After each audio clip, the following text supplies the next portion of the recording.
Good afternoon and half a day. The Committee on General Government Operation, Appropriation, Housing is now called to order. For the record, today is Thursday, May 12th, and the time now is 2:01. Notices for this budget hearing were disseminated via email to all senators and all main media broadcasting outlets. First public notice was issued on Thursday, May 5th, followed by May 10th. The committee will now hear Bill 276-36 COR, Committee on Rules, from the Committee on Rules by the request of I Maga'hågan Guåhan, the Governor of Guam, in accordance with the Organic Act of Guam, an act making appropriation for the operation of the executive branch of the Government of Guam for fiscal year ending September 30th, 2023, making other appropriations establishing miscellaneous administrative provisions relative to the Guam Department of Education. I'd like to acknowledge that my colleagues that have joined me this afternoon. We have Senator Tello Taidagui, Senator Chris Duenas, and Senator Tony Ada. I know that the oversight chair, Senator Tilly Nelson, is en route. Those testifying on behalf of 276-36 COR relative to the Guam Department of Education are invited to the panel. They are, and they have signed in. We will just have the superintendent be the one that will introduce his, the panel members, his staff, when the time comes. General rules for this public hearing. Written testimony shall be submitted to the committee. Please provide my legislative staff with your written testimony for photocopying. Testimony may be read, and lengthy testimony should be summarized to about 5 minutes. But Mr. Fernandez, you have hopefully the whole afternoon. Those testifying will be allowed to present oral testimony. Once you are done, please remain in the room for questions or for additional testimony as may be desired by members of the committee. Question and testimony shall be confined to the substance or nature of the agenda. Personal inference as to the character or the motive of any senator or any individual testifying is not permitted. I would expect my colleagues or even the panel, if you feel there's a personal inference, raise your hand and I'll try to identify it, and then we'll just end that discussion on those inferences. Any violation of the general rule of conduct will result in removal from the budget hearing room. Proper form and decorum shall be practiced by all present in the public hearing room for these proceedings. Individuals who fail to maintain proper form and decorum may be restricted from providing oral testimony and will be removed from the room. When you speak, please make sure that the microphone is on and that you speak into the microphone. Other questions may be submitted to the committee for submission to the agency for a response. Please state your name and title for the record. At this time, I ask the panel members to please rise and for the sergeant at arms to swear you in for your testimony. Please raise your right hand. Under penalty of perjury, do you all affirm that any and all information you provide today, whether it be verbally, electronically, and in writing, be the truth, the whole truth, and nothing but the truth, so help you God? Okay. Mr. Chair, under oath, you may proceed. Just Mossy. Thank you, Sergeant at Arms. I'll now ask Mr. Fernandez, Superintendent of the Department of Education. Please introduce your staff or personnel that are participating on the panel, and then we will begin. And I'd like to also recognize that the President of the Oversight Chair is also here, Senator Nelson. Mr. Fernandez, please. Thank you. And you can begin your testimony right after that, okay, after the introduction. Thank you, Senator, Mr. Chair. And Hafa Senators, good afternoon. I wanted to go ahead and introduce the team who was here today. I'll start with, to my right, Mr. Mark Mendiola, who's Chairman of the Guam Education Board. Joining me to my left is our Acting Deputy Superintendent for Finance and Administrative Services, Mr. Frank Cooper-Nurse. To his left, our Federal Programs Administrator, Mr. Ike Santos. And then to his far left, Deputy Superintendent Joe Sanchez for Curriculum and Instruction. So before I begin, if I could, I'd like to defer to my board chair for some opening remarks. So, Mr. Chair. All right, half a day, honorable senators. Thank you, Senator Joseph Agustin, Senator Nelson, Senator Ada, Senator Duenas, and Senator Taidagui. We come to this point, a juncture again, of course, the cycle of government resources and how it plays a major role within the Department of Education. I just want to thank Senator San Agustin for affording us the opportunity to meet with him prior to this to this hearing to basically lay out some of the plans that we have for the Department of Education, and also our oversight, Senator Talina Nelson, for just being a partner and helping us put some of these things together, priorities for the Department of Education, and also the senators that are here. Obviously, this budget that is presented before you started way since last year when we did the budget call to all the schools. So I'm a parent in the public school system, and I know that in my PTO meetings, the budgets that's presented from the school going up to the administration, gets scrubbed by the administration, gets to the superintendent, and it goes to the board. So this is a part of the process. So obviously there's been some discussion back and forth about a lot of the things that's going on with the Department of Education. As you would see this presentation today, we talk about how to ease, I guess, a lot of the pressures onto the local appropriation because of the federal dollars that we receive. So this presentation that you guys will have before you today will basically highlight a lot of that, and how are we going to leverage federal funds moving forward. In addition, what we need from the legislature is really to fund our core operations. And in the past, we've always looked for, of course, the operations and personnel costs and a lot of stuff that deal with just operating school on a daily basis. So that is one of the points that we hope that our senators will be able to carry with them as they go into their deliberations of the budget. In addition to that, we want to just make sure that the legislative body is prepared. We don't know what the election cycle is going to bring. There's going to be some changes in this next election cycle, but the federal funds are not going to be there for the long period. And so what we present here today is basically how we are using and leveraging the federal funds to ease some of the burdens that we have within the Department of Education. And we scrubbed this budget and present it to you folks today. On the Board of Education, we've met, we've had lengthy discussion with the superintendent. I can say that we passed our strategic plan, and that's a plan that basically also highlights how we're going to maximize the resources that's allocated to the Department of Education. And since I've been on the board, the Department of Education has received a lot of reduction in basically, it started out with the tax cut during the Trump administration. That was a large cut that we took. In addition to that, we've had reduction because, of course, the revenues and things of that nature that affected the Department of Education. But we continue to operate the Department of Education despite a lot of those financial challenges.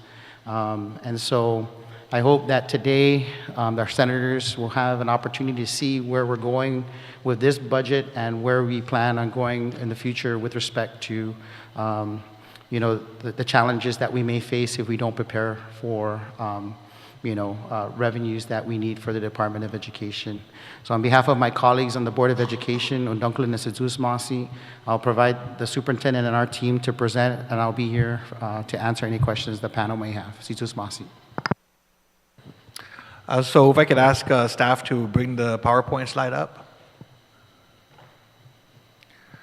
So, Mr. Chair, when we met in your office, I'm very glad because you've asked that we organize our budget presentation in a way that can be understood and we can get through it in a concise manner so that we can get to the questions. So what I plan to do today is walk through our presentation, our PowerPoint, and then also you provided a set of questions that we should be prepared to answer. So I'm hoping that after I get through the presentation, I can just go quickly through those questions, give you a quick answer, and then again the rest of the time we can just devote to Q&A.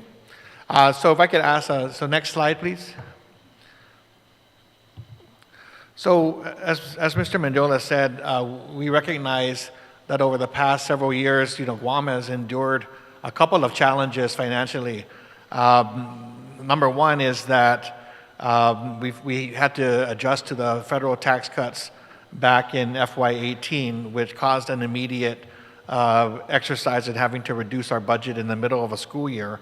And that was tough for us to do, but we did it, and I think we led in trying to find ways to be efficient in light of that factor. We thought we were going to come out of this maybe around FY20. We saw the appropriations start to climb back up again, but as you know, in the middle of FY20, we got hit with COVID-19, which impacted our tourist economy and other sources of revenue. So we clearly understand that the island as a whole has gone through these challenges, but again, it's affected our budget as well, both from the standpoint of having to see appropriations reduced over the last 5 years, as well as cash shortfalls due to reduced collections. As you might recall, the two major sources of our collections, of our budget, come from the general fund, and then the second part is from the TEF, which is property tax revenues. So I think over the last couple of years, we've been pretty good at collecting on the general fund, but we only are able to receive what comes in on the property tax as it's collected. So, it's something that we've been watching and trying to adjust to. Since FY18, our total cash shortfalls have been about 15 million, which means that DOE is often left at the end of the year after paying for personnel and utilities with the inability to fully cover the cost of services provided by vendors. I think that's something I'm sure you've heard of. They might be calling your offices. But the reason why is that every time we hit October 1, because of a prior year rollover of a shortfall in cash that's been accumulating over the years, it's made it difficult for us to catch up, and we're always playing catch up on those vendor payables. I think we informed our chair, Mr. San Agustin, that we're talking about this year around a $12 million hole that we faced at the very start of the fiscal year. So even as you know, even as our budget has been tightening, we're still playing catch up because we start the year behind. And so we've explained that, and I just wanted to put that out there because I know you're aware of that challenge. With all of that in mind, as you look at the budget request, you can see that that tall blue line. Our requests, of course, have been as high as 375 million maybe at the highest level. So over the first 4 years on your chart, you'll see that even as the economy has struggled, the needs of the schools, which are being expressed by the stakeholders, has risen. It's just over the last 2 years where we've been able to bring that budget request back down to, I think, a more feasible level. And the reason why is because over the past couple of years, we've been able to benefit from federal COVID-19 relief funds. Now, of course, we don't look forward to a public health pandemic and an emergency, but at the same time, I do want you to know that we have taken special care to do as much as we can to leverage those federal funds and try to reduce the pressure on the local side. And you can see that by the scrubbing of the budget that's happened over the last 2 years, in which the budget request has gotten lower. So with the federal funds available, in our budget process, we have gone through that process of scrubbing our budget, looking at the federal funds that are available, ensuring that if we shift something to federal funds, that it's allowable, and if it requires US DOE to concur, we go to US DOE first, get their concurrence before we're able to cover those costs. And in the end, what we're left is trying to pay for our core operations with the funds that are available locally. So that's really basically the story here. And of course, as Mr. Mendola said, this will help us through these first years, but at some point after 2024, these federal funds go away, and we're going to need to be able to sustain the funding for the department. Next slide, please. As part of, I hope you have the actual PowerPoint that you can look at, because I know the screen might be a little small, but this is basically a breakout of our federal funds. And so to date, we've been awarded for about $440 million in 3 different funding streams. Number 1 was with the CARES Act through the Education Stabilization Fund. We were able to receive $41.5 million. Now that goes to DOE. As you know, we're the state education agency, so when we get $41.5, not all of that is just for the DOE public schools. That's also to support charter schools. That's also to support our private nonprofit schools as well. So of the 41.5 from ESF1, GDOE received $35.8 million that went to the DOE public schools to address the impact of COVID-19. At this point, approximately 95.5% have been fully obligated, and the obligation deadline for these funds is September 30th of this year. So we are on pace to fully obligate and expend these funds based on our deadline. As you'll recall, these were the first stream of funds that were made available to the department at the very beginning of COVID-19. These funds went primarily to support distance learning, student and employee health and safety, all the PPEs and supplies and equipment needed at the schools, and social-emotional well-being. Under the second round of funding, which was toward the end of 2020, DOE received, as part of a second round of education stabilization funding, $110.6 million, again to address the impact of COVID-19. $90.1 million went to the DOE public schools. And of that amount, 85% of these funds are encumbered, with 15% remaining and requiring obligation by the deadline of September 30th, 2023. And these were really for the same purposes as the initial funding, again, to support distance learning, health and safety, and social-emotional well-being. And then the third round, which is a substantially more, much more significant amount of funding, is the American Rescue Plan funds, which provided $206.9 million to GDOE, this time to safely reopen and sustain the operation of schools, and to address the impact of COVID-19 on students. So $239.4 million of this amount went to DOE public schools, and this is all based on the enrollment, and kind of allocating by enrollment. And US DOE required also that a minimum of 20% of these funds be set aside to address learning loss. So of this amount, 61% of DOE's funds remain available and must be obligated by September 30th, 2024. These funds are primarily going to support the reopening of schools, meaning the return of students to the classroom, making facility improvements, providing classroom supplies and equipment, as well as focusing on social-emotional well-being and learning recovery.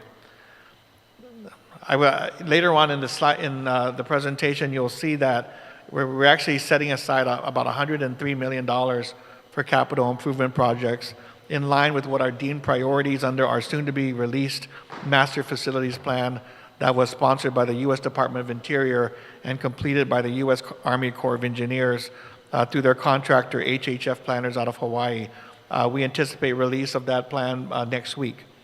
Because of the amount and size of these projects, especially the CIP projects, we understand there will be pressure to obligate these funds by the 2024 deadline, and we are working to meet this goal, but we are also in active discussion with the US DOE to ensure that we are aware of any relief that can be provided should we have difficulties expending these funds by the deadline. This is something that Guam and many other states have already identified as a potential issue, and right now, it looks like it's either going to be dealt with at Congress, the level of Congress, or unless the department itself finds mechanisms to provide that relief. We're not really there yet, but as you know, as we get through the next year, looking at the amount of funds that are still available will be an issue to make sure that these funds are spent. And of course, with CIP projects, they're larger projects, more complicated projects. They've got to go through procurement and so forth. So for many of these projects, it's a longer time frame than just a small purchase, or looking at buying supplies for the classroom might be. So those are things that are underway. Let me go to slide 4. Before getting into the FY23 budget, I just wanted to make everybody aware that in FY22, this really was where we had to put incredible effort into leveraging federal funds and trying to address the available local funds to get through our school year.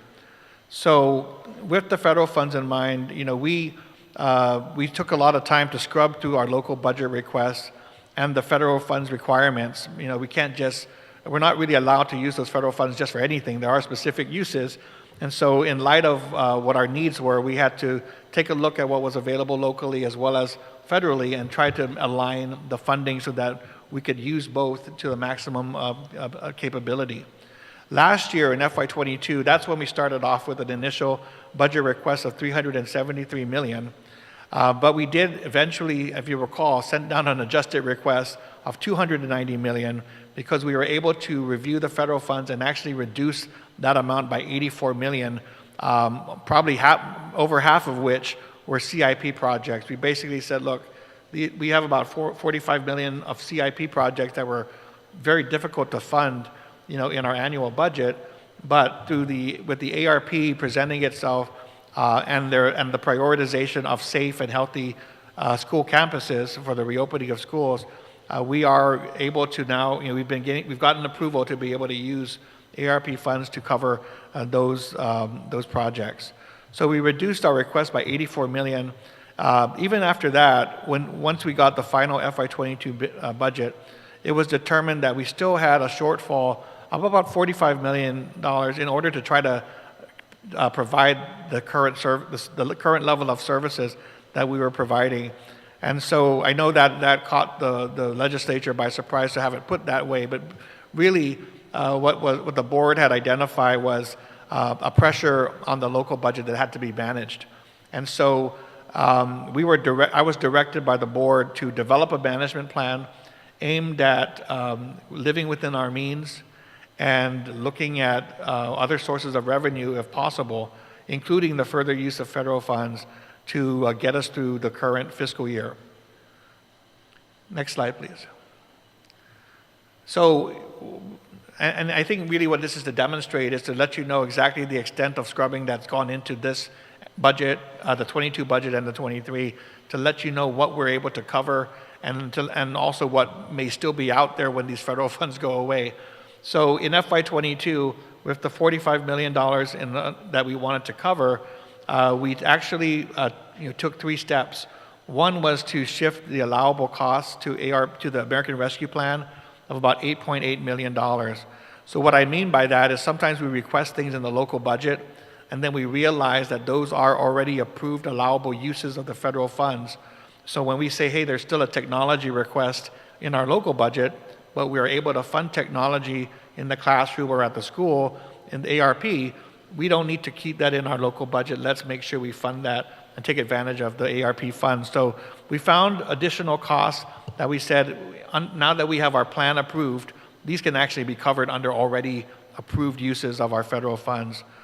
There were additional costs of about $25.3 million that weren't in our plan, but we wanted to seek US DOE's concurrence to see if they would allow us to amend our plan to do this. And this is about 25.3, and that ended up, mostly utilities is what ended up being in that category. And then of course the third area was reducing local spending through not just through our hiring fees, but through other potential management of our resources. So 11.1 million was a goal that we set, and it's something that we're going to have to monitor as we get through the remainder of this fiscal year. So I do want to say, and this may be for discussion as we go through, is that I know last year there were some requests to cover things like the BRIP, which was an outstanding prior period obligation, as well as merit bonuses. Right now, because we're still in kind of a deficit mode or a shortfall, we're waiting for cash to try to pay that, and we're going to try to do that as long as cash becomes available before the end of the fiscal year. Otherwise, that becomes an obligation that rolls into the next year. That amount is about $5 million. And again, like I said, when we start out the year 12 million behind, makes it hard for us to cover all of these priorities within our current budget. So next slide, please. We don't need to spend as much time here. I explained already allowable costs, the shifting of utilities, contractual services, supplies to ARP, and then of course number 3, the local funding controls to try to reduce our spending. Next slide, please. So I guess the point of all that was just to walk you through what we already did to try to slim down our budget. Now we get into FY23, and the budget requests of $268.3 million was also done with that same exercise undertaken at the beginning of the budget process. So whereas a year or so ago our requests were coming in at $373 million, this request is going to be much closer to where we are today, even though it's still a significant amount. And so with this budget, you'll see already that 85% of it is caught up in personnel costs, 8% in operations, 7% for utilities, and then a very small amount for capital outlay because we shifted all of that out of the budget already. Next slide, please. So the largest part of our budget, of course, the budget request, is the personnel request. And so this is just a breakdown of what's in our budget ask. And it comes to about $227.5 million.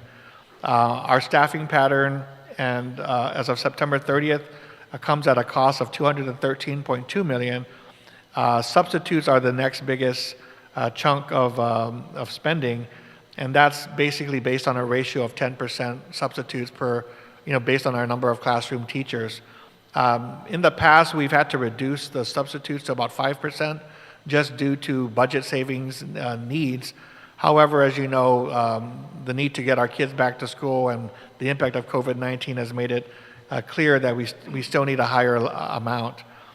You'll see smaller amounts throughout the remainder of the chart, but mostly it's to cover the staffing pattern of the salaries and benefits of our employees. Next slide, please.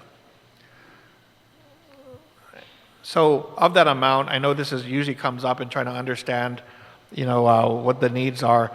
We did include about 310 new positions that are being requested, and I know that's a big number, but I wanted to explain what the underlying policy or reasoning was behind that. So with the positions to address school safety and supervision, the school aides 1 to 3, there are the schools and the board together requested about 197 new positions at a cost of $7.4 million. I do want to emphasize that about 90 of these positions were really intended to try to give an opportunity for the department to make our one-to-one aides full-time rather than part-time. So what we did was we included a number of school aides, full-time school aide positions in this request due to that desire to see our one-to-one aides full-time and basically to offset the turnover that we see in the employees who are caring for our most vulnerable children on a day-to-day basis. So that's why that number is high on the school aides. The remainder of the clerks, clerk typists, library techs, assistant principals are really pursuant to the collective bargaining agreement that is in place with the Guam Federation of Teachers to support the schools.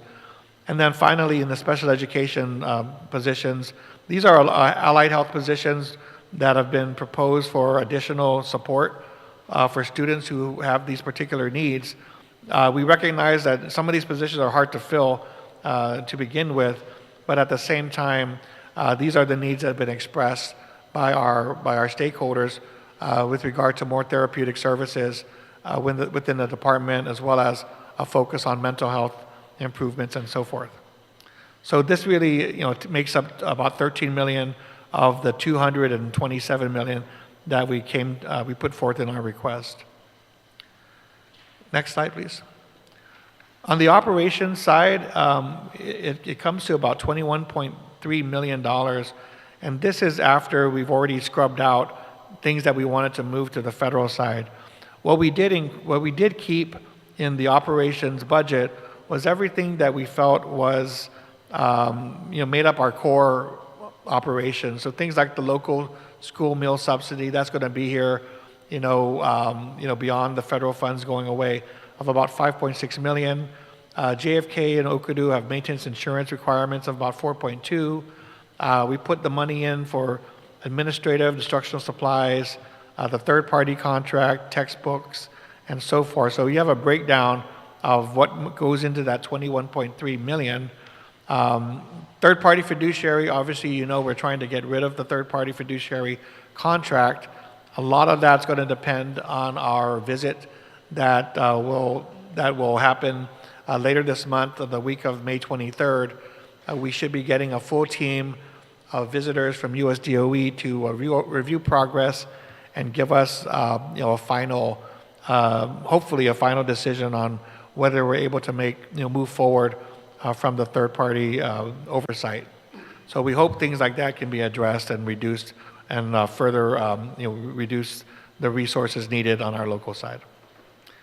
Next slide, please. Utilities request, $18.4 million, is being requested based on the estimated needs for power, water, and telephone.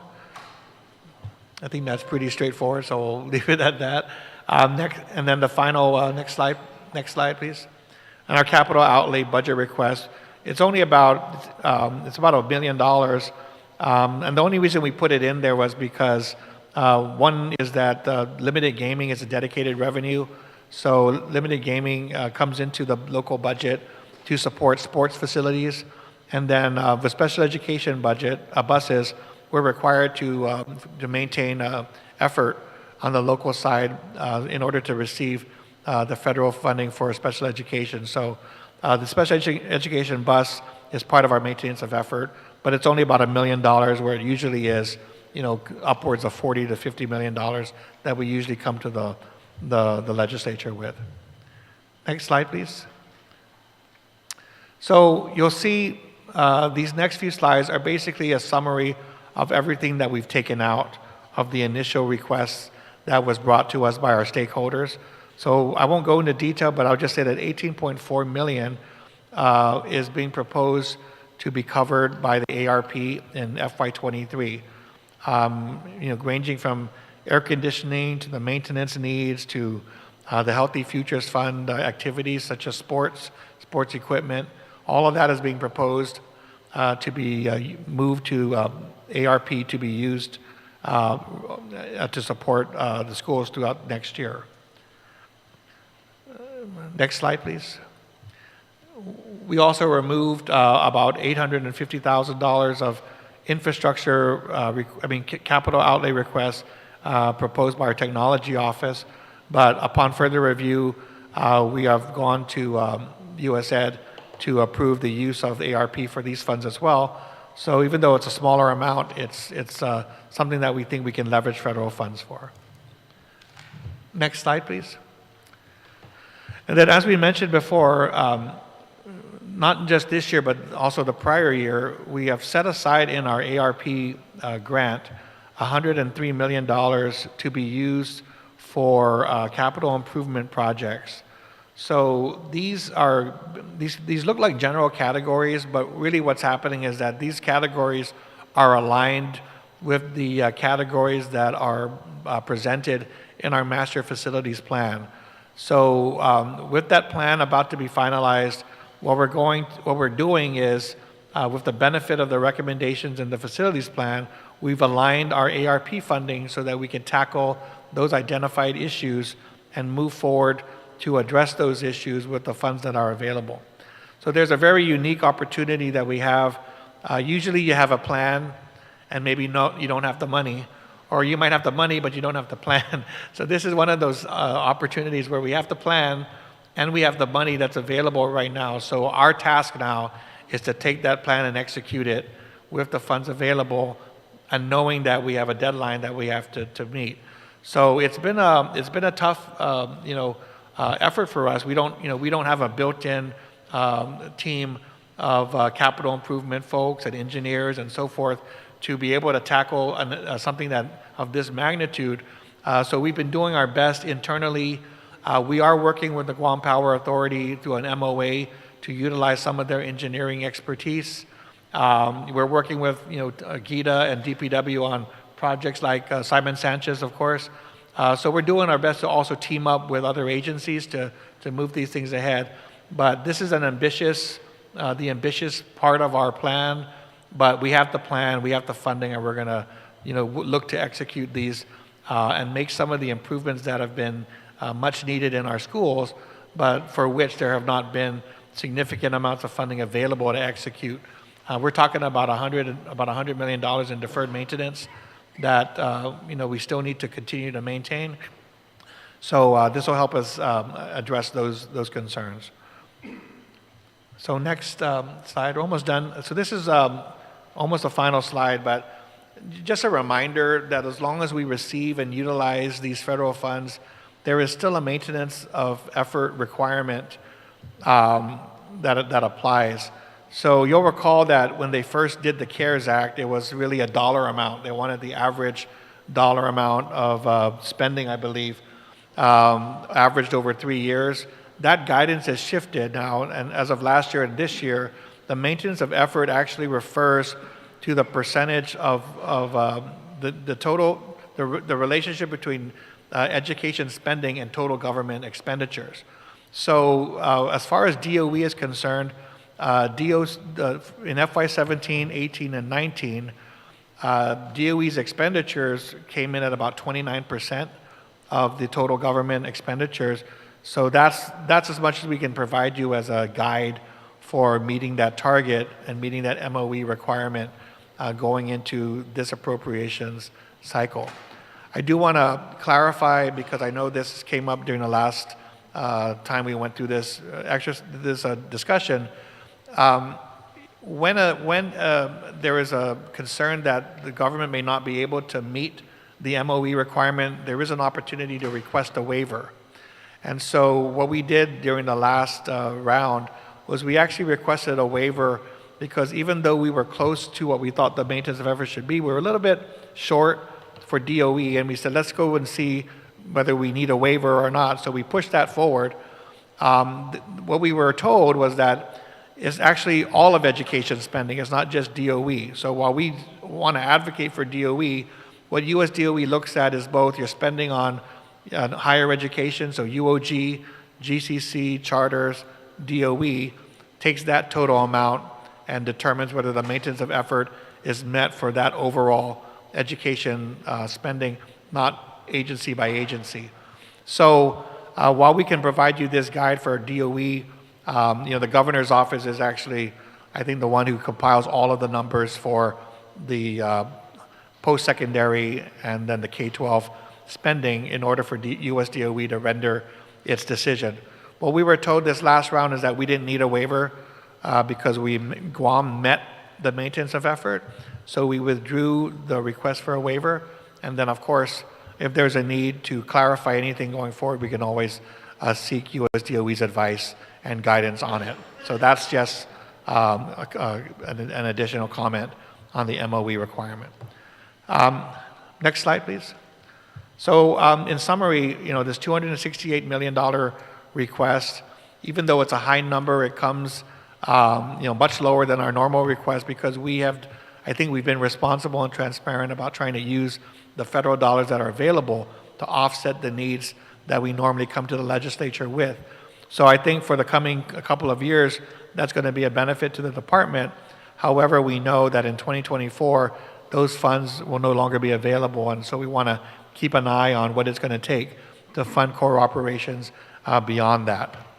One thing that's not in my presentation, but I will want to mention, is that yesterday, as you know, there was an announcement of the educator pay raise of about 20% with some differential pay on top of that for administrators.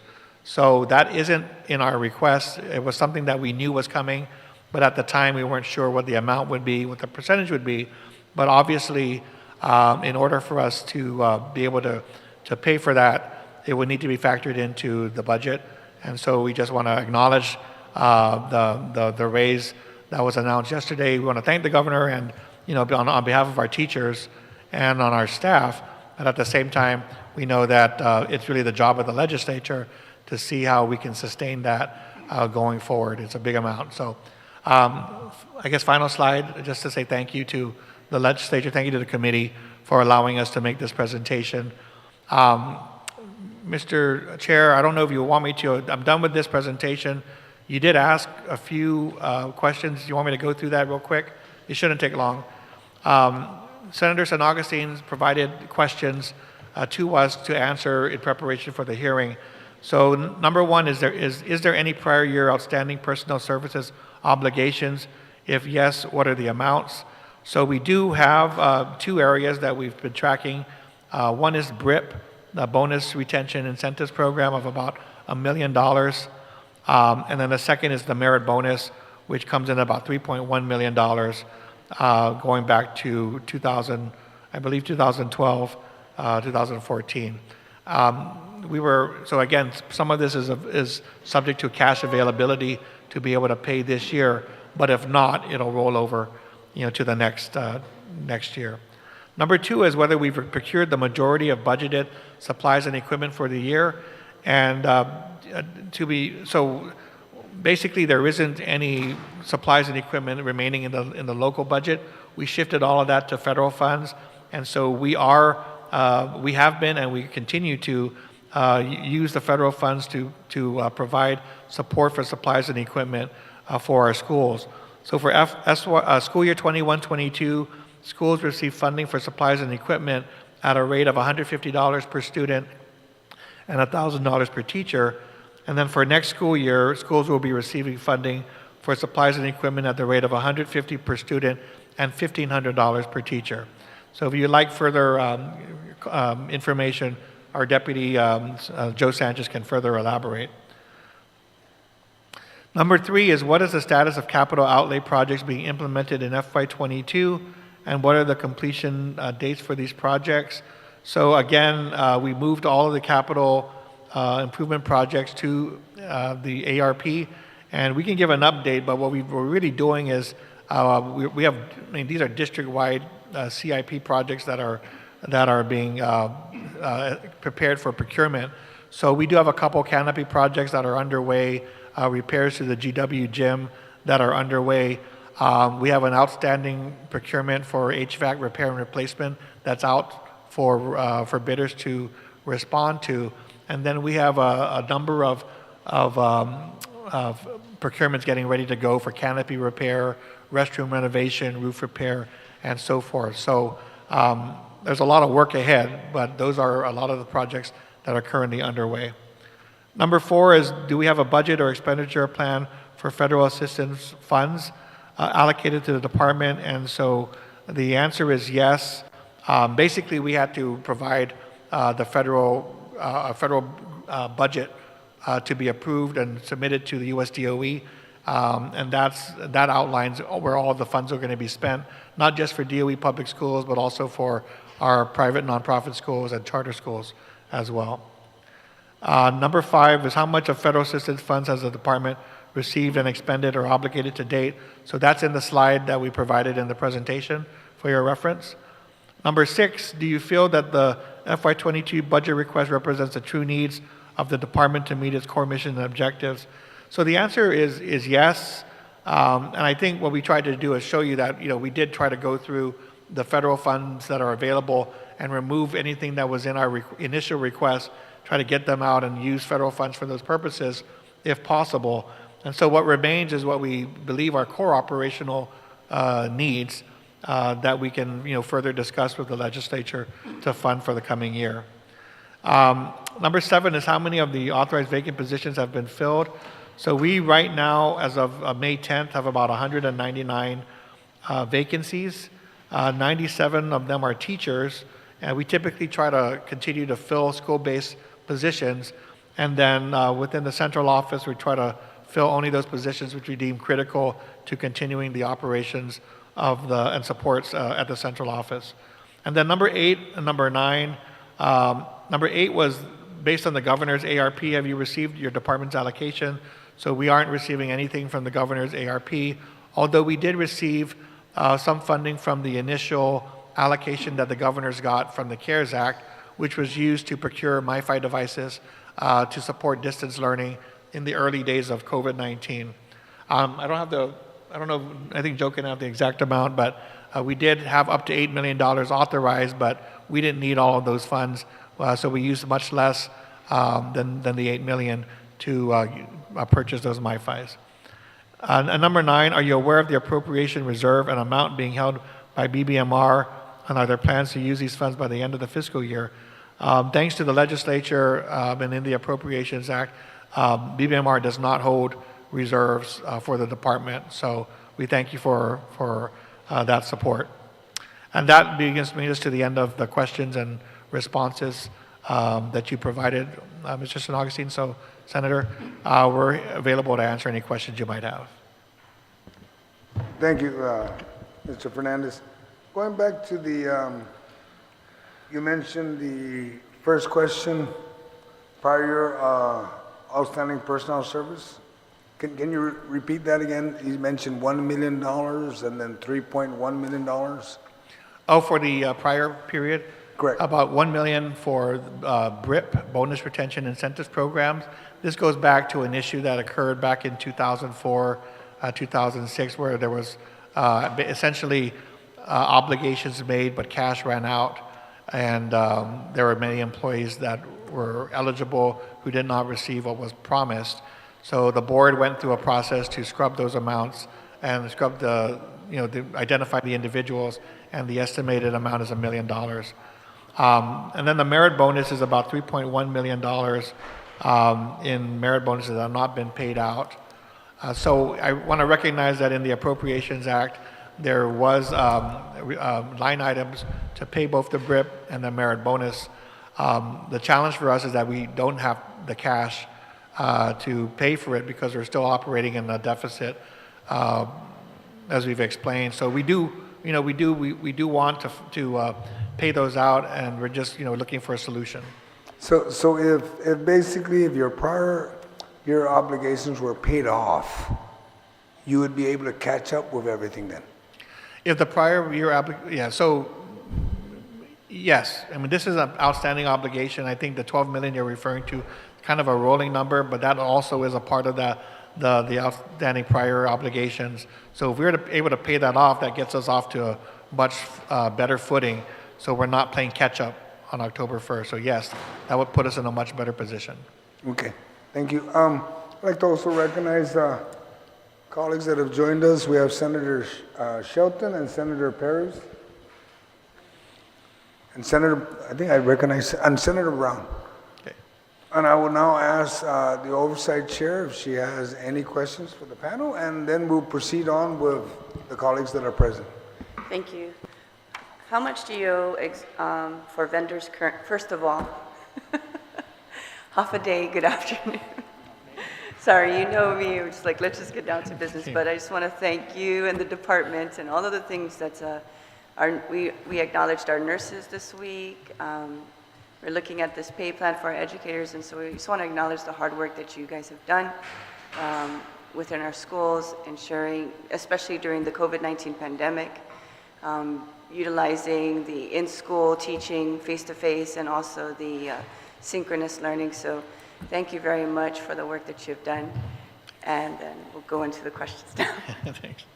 So how much money does Guam Department of Education owe the vendors to date from prior years? What is the amount? So the number fluctuates, but we estimate it averages around 12 million. And the reason I say it fluctuates is that when we do get cash, we try to pay off the oldest obligations, but that means another vendor gets added to the list. Okay. And so it's a rolling number of about 12 million. Okay, and does that include the prior year obligation of the BRIP and the merit? It does not. So that would be +4. Okay. This federal funds for supplies, equipment for schools, is that a recurring incentive from consolidated grants, or is this something that you're implementing from APPROPRIATIONS? ESF2 or what? Right. So we do have ongoing supports that come through the consolidated grant that can be used for supplies. However, with the additional federal funds, we're basically expanding and increasing the amount of supplies and equipment that can be purchased. So when this goes away, we still will be able to rely on consolidated grant, but those are really for approved, dedicated programs, so not for everybody. Oh, so it's not for all teachers? Yeah, so it might not affect everybody, but just for those who participate in a particular federally funded program. Okay, so specific to the consolidated grants programs Correct. for this $150 per student and $1,000 per teacher? Oh, no. So what we're able to do now is broader than that. So in a normal year, what we can provide is only for those approved consolidated grant projects. But now that we have these federal funds which are more flexible and are really broader in their purpose, we are able to use them more broadly for every teacher and every child. So that applies to the entire, enrollment and teachers in the, in our staffing pattern. And we're looking to see this also in FY23? Correct. In this coming school year, yes. Okay. And how is this going to be transmitted to the student and to the teachers? Is it going to be a direct deposit within their regular paycheck, or? Right. Let me go ahead and turn over to Deputy Joe, who runs that program. Hi, good afternoon, Mr. Chair and Madam Senator. So it's not a direct allotment to the student or the teacher. It's actually purchased as a group. So what the schools have to do is they have to get together with their teachers. And those famous supply lists that every student used to get, they would actually consolidate all of those supply lists and place the orders for the students. With regards to the teachers could purchase them separately on their own, but they're asked to coordinate with each other so that they can put all of their orders together. And then once those orders are put through, it will be the schools that receive the supplies directly, and then they distribute them to the students and the teachers. And just kind of as an update, I know this wasn't asked, but just for your information, when we surveyed the schools just this past week, they reported that about 80 to 90% of all their student supplies have been received from this allocation. And with regards to the teachers, it's a wider range between 25% to the 80%. So we were looking into why, what that 50% was and 25%. And we were told by the schools as well as procurement that those are specific orders. So some of the teachers ordered specific items like speakers or headphones or other technologies that require a separate procurement. But all of the basic supplies, such as pens, paper, whiteboard markers, all of the regular classroom instructional supplies have been received. Okay, because we know sometimes it takes for a whole school year before they even get the supply. So has there been a remedy to kind of fix that process? Yes, so what happened earlier in the year is a lot of the schools placed the orders late. So they placed them around summer. I think I attribute it to shock that all of a sudden they had this money and they're not used to that. So when they placed the orders, it took a couple of months for those orders to be received, sometime around the middle of fall. So what we've asked them to do is we made the Federal Programs Office was able to allocate the funding earlier for next school year. So they were able to actually start the orders as early as March of this year. So schools were started to place their orders as early as March for this coming school year. And of course, not to be funny about it, but some of the late materials that they received for this year, they've already packaged those in preparation for summer and next school year. So, the idea of it being late for this year, but at least it's early for summer and next year, is what the schools are already doing. So at least they'll be receiving it by the first quarter instead of the fourth? That is the intent, is to get everything distributed to the students as early as the beginning of the school year. Okay, thank you. Mr. Chair, Mark Mendiola from the Education Board. You mentioned earlier that really all you needed from the legislature was to fund operations. And in the slide that was presented, this slide presentation, I think it said, when you define operations, are you talking about the personnel budget request? We're talking about core operations of the department. So that is 227.5 million, right? As it stands right now, yeah. Okay, and then the requested amount, the agency's requested amount is 268,400,000 roughly. Right. So you're okay with the legislature appropriating 227.5 million instead of 268 for? Well, that's a loaded question. I think at this point, I think the department has done a really good job in backing out and using the federal funds to support our budget for the next fiscal year. And so to answer your question, of course, we understand where we are. We're advocating at 268 million.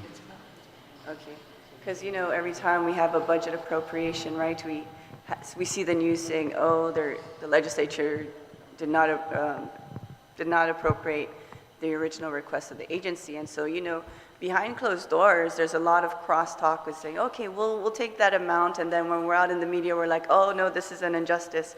So I just want to make sure that when we're discussing this now, we we talk about what it is that you can actually live with, the Guam Department of Education can actually live with. And we also have to address the $30 million estimation Right. that came out from the DOE report. Correct. So if it's 227.5 million plus 30 million, then that is 257. But if it's 268.4 times 30 million, that's 298.4. So there's a huge difference on where we're saying this is a comfortable level for GDOE to operate, and we will not go out in the media saying they did a disservice to us. Right. So, That's my concern. So for me, I appreciate that comment because, you know, when we went through this budget cycle, obviously everybody in the legislature is familiar with the 14 points. And so sometimes they say, why is the number astronomical in that sense? So this time around, I can honestly say that we've really scrubbed the budget with that in mind. We've had numerous conversations with that. And I feel comfortable with the budget presentation as we have because of course, the additional funds that are coming in from the federal side. But like I mentioned, you know, we need to look beyond what's going to happen in 2024 and how that's going to look. And so, you know, I think that's where, you know, we need to be concerned about. But right now at this 268 point, that was developed prior to this additional educator pay. And that includes the administrators, you know, folks in that category. And so, you know, when we went through this budget, it was a very thoughtful and deliberative process to get to this number. And I think if we get 268 as presented, of course, with the $30 million that they're looking at, anticipating of the additional, you know, pay increase, you know, it'll really help support the department moving forward. Okay. So what is the comfortable number? Go ahead, Sue. Yeah, well, I guess what's difficult about it is that, I'm just asking what the comfortable yeah, number. well, so here's a comfortable number. I think for our warm body payroll right now is 190 million. So that's where we start, and that's without paying anything else, just to pay employees. If we wanted to pay utilities, that's another 18 million. So already we're at 208. So 208 will get you employees. Well, that was the original way to break down. So right now, 190 plus at least 30, right? With the pay raise, that's going to be 220 already. And if there's a general pay plan increase, which we were told might be underway, that might be an additional cost. So if you're looking at the funding for the department, just to pay personnel, you're going to be at least 220, and if there's further increases for the rest of staff, it's going to be higher than that. That's without paying any utilities at all, or much less contracts and other, yeah, so that's where we start. So the starting So- number would be 220 plus Just the a- 30 mil for the pay raise. Well, 220 No, it's includes, not. so 190 is the current. With the 30, that'll pay the educators and administrators more, that's 220. 220, okay. And that's just to pay the proposed payroll. Plus your 18 If you million have for your utilities. 18 million, that's utilities. That's 238. Yeah, so there's a whole set of other things that we also pay for, such as, you know, there's a local, you know, the operational side is not even touched yet under that math. So if we look at what it costs to pay the food services subsidy, that's another 6 million. If you're looking at, you know, grass cutting, custodial, all these other things, you know, we've tried to move a lot of that over to ARP, but even right now with that increase, you're already looking at, you know, 240 just to pay utilities and personnel.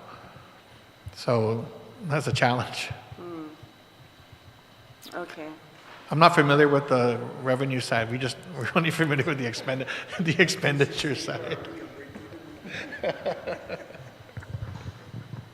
No, I'm really concerned because this is the singular hearing that we're going to have on DOE's budget.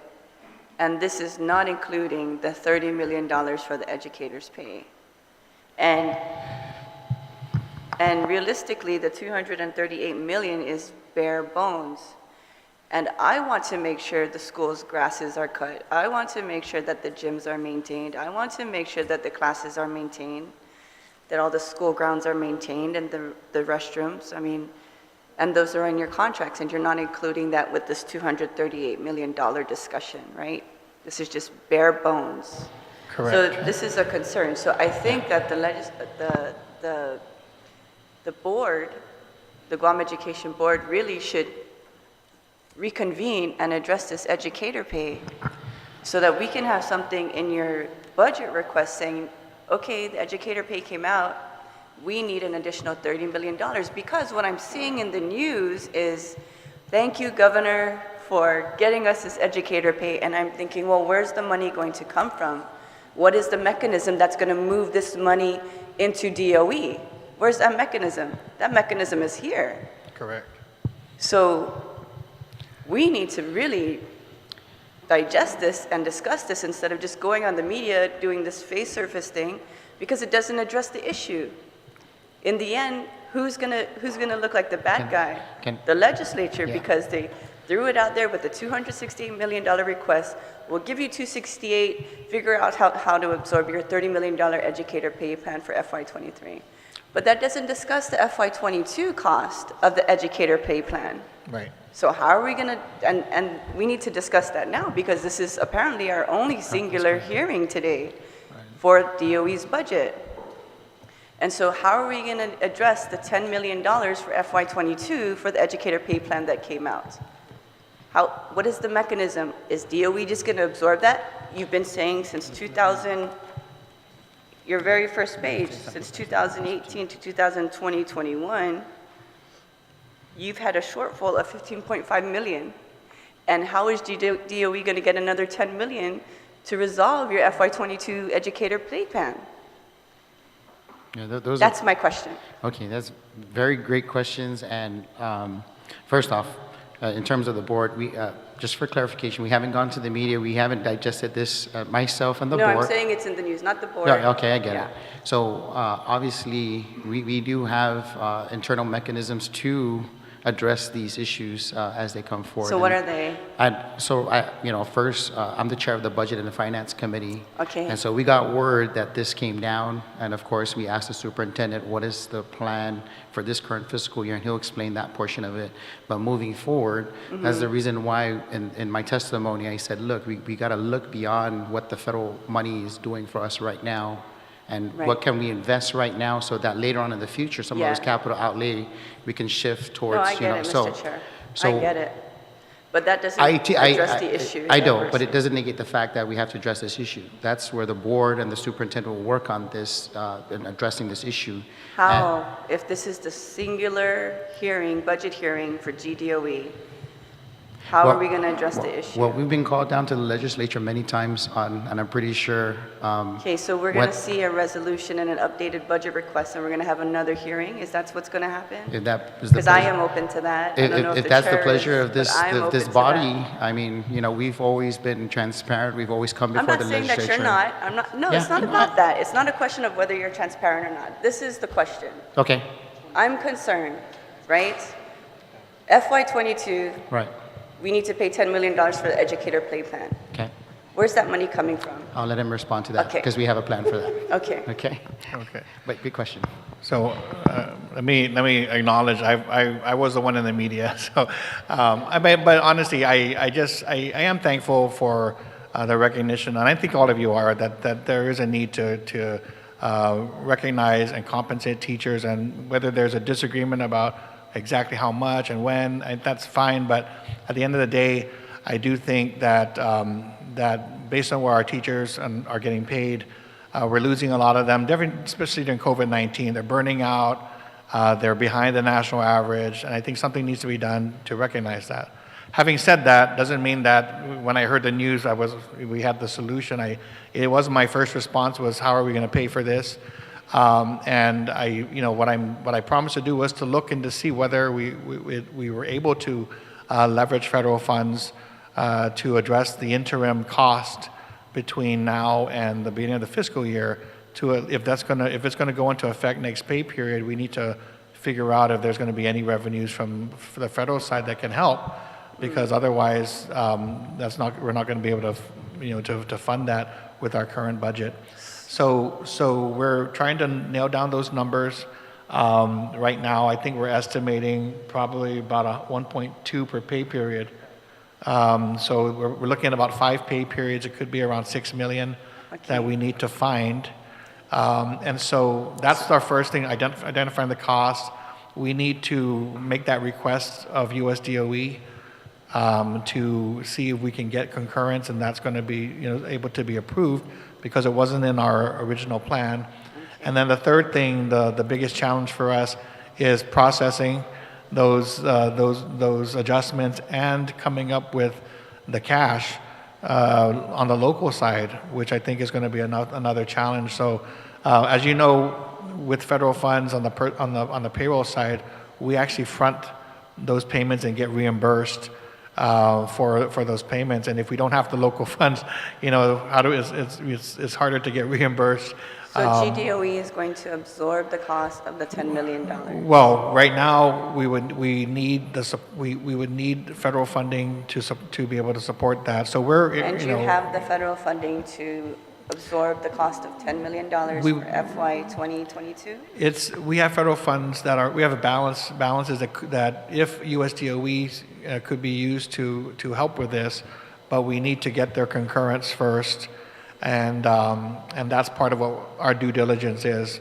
Otherwise, I've informed the Lieutenant Governor that, if we don't get this approved, then we need to figure out if there are any other revenue sources that can be used. Otherwise, the commitment that's being made is not going to be able to be realized. Okay, and what is the possibility and the timeline that US DOE will concur with utilizing the federal funds to pay for the educator pay plan for FY22? So we don't know that. I mean, I think the issue for us is we need to turn our request around as soon as possible. We have to get through one pay period and then there'll be a break. So there will be an opportunity, hopefully, to get US DOE's response before we start up again in August. Okay. So I think the timing of it means that we do have to figure out what to do for this coming pay period, but then we end the school year and then we don't start up until August. So we would hope between now and then we would get clarity on how to fund this. Okay, and then what about the $30 million that is not in the budget request for FY23? That's something that we look to you and the governor to determine where those funding will come from, because as we already presented, it's $268 just to kind of keep the lights on and pay for current operations. I guess I don't know what the revenue side looks like. I'm hearing there may be excess revenues out there, but I'm not in that business of trying to figure out where that goes. If you're aware of that, then you might know better. But my understanding, my understanding is that it would be dealt with through the appropriations process. But from now until the start of the fiscal year, the solution is that we have to work and try to find what interim solution can come can GDOE put in place. Can GDOE do the same approach if the $10 million for FY22 is approved by US DOE to utilize the federal funds? Can GDOE just do an approach now and say, plus we need another $30 million? So, what's that? So it's just kind of like... Yeah, so I mean, that's something we would need to... You know what I mean? Kill two birds with one stone, just put it out there. So that's something we would need to get guidance on from US DOE. I think the impact there is that if it comes, I mean, it would have to come out of somewhere. So I think from our standpoint, we're trying to preserve as much of the funds that we can for the actual long-term capital improvement projects that we've outlined. So and that's our priority now. We might be able to deal with an interim solution, but if we dig further, that's going to shift funding that we intended for longer term improvements to cover what is essentially going to be an operational cost on the local side now and in the future. So you are hearing that there are excess revenues to cover the FY22 $10 million? Okay. I'm not an expert, and I just hear what I hear on the radio. So. Well, then I'll write a bill up and I'll ask Senator San Agustin to co-sponsor, and we can cover the first FY22 $10 million, and let's see if the money's there. Okay, Senator? Mr. Chair? All right. Okay. Thank you very much. And so that's my concern, right? we're always trying to find a happy medium. GDOE comes out with sometimes like a $300 million cost for every budget request. Now we're down to 268. And then we overlooked FY23's educator play plan that's going to cost us $30 million. So I'm really, really concerned about that. If we don't fund that in the front end, if we don't get an immediate response from USDOE, we need to know, right? We need to know if USDOE is going to support that. And so I just hope that has initial conversations been made? Have the initial conversations been made with USDOE, or No, we just we just met this morning just internally to try to figure out what we need to do. To do a couple of things. One, of course, get federal feedback, and number two, try to ease the cash flow so we have cash available or get reimbursed more timely so that we can make it happen. So we're working through those details to see what's possible. So, so you haven't made initial contact. We should, but tonight or tomorrow we'll have sent a very formal. good, thank you. Yeah, we want to get a formal request together so that they can review it and give us a formal feedback. Okay, that's good, because Oh yeah. I'm worried this is going to be the only hearing that we have, and then we say, okay, well, you got to figure it out, and then we're 268 million, and then you're appropriated at 228, the minimum request, bare bones, and because everyone's thinking that you have an excess amount in federal funds, and even though it's not encumbered, they say, oh, they can just pull from there, so then you have to cut from your CIP projects for things that have been repaired for 20 years. You're correct. So that's my concern, right? So I said, the sooner we get the confirmation or the non-confirmation from DOE that we would be able to cover the $30 million cost, then, or at least maybe $15 million, then we can take the 268 and actually add that. Well, at least I Yes. would advocate for it. I don't know, you know. No, I'll we'll try to definitely want convince to. everyone We'll else. definitely want to keep you informed on the USDOE side as well as the cost. We're actually, I mean, I think we need to just further scrub the cost to make sure we have a very accurate estimate of those costs. I think we have DOA's estimate. I just want to make sure we're confirmed on our end regarding the educators, the administrators who are affected. Yeah, because if you can do the $15 million for FY23, then we can take the $16 million from your prior year obligations and then just say, okay, we gave you $30 million, you can pay off your prior year, and then you can tack on another $15 million, and then everyone is, you know, copacetic. Okay, so thank you.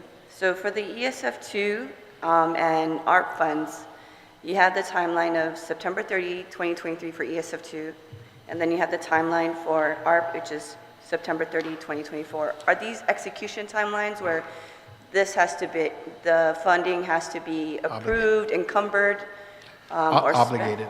Obligated, So okay, so they encumbered. have to be obligated. How close are we to obligating all of this money?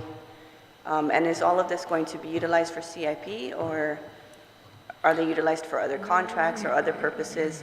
Is this what you're looking at for the $10 million to go to USDOE for the educator pay plan? Yeah, so we haven't, I mean, that's something that we're in the middle of discussion about, you know, Okay. where we would get the interim funding. But if you look at the funds right now, we should be okay for ESF1 and ESF2 in expending by those and obligating by those dates.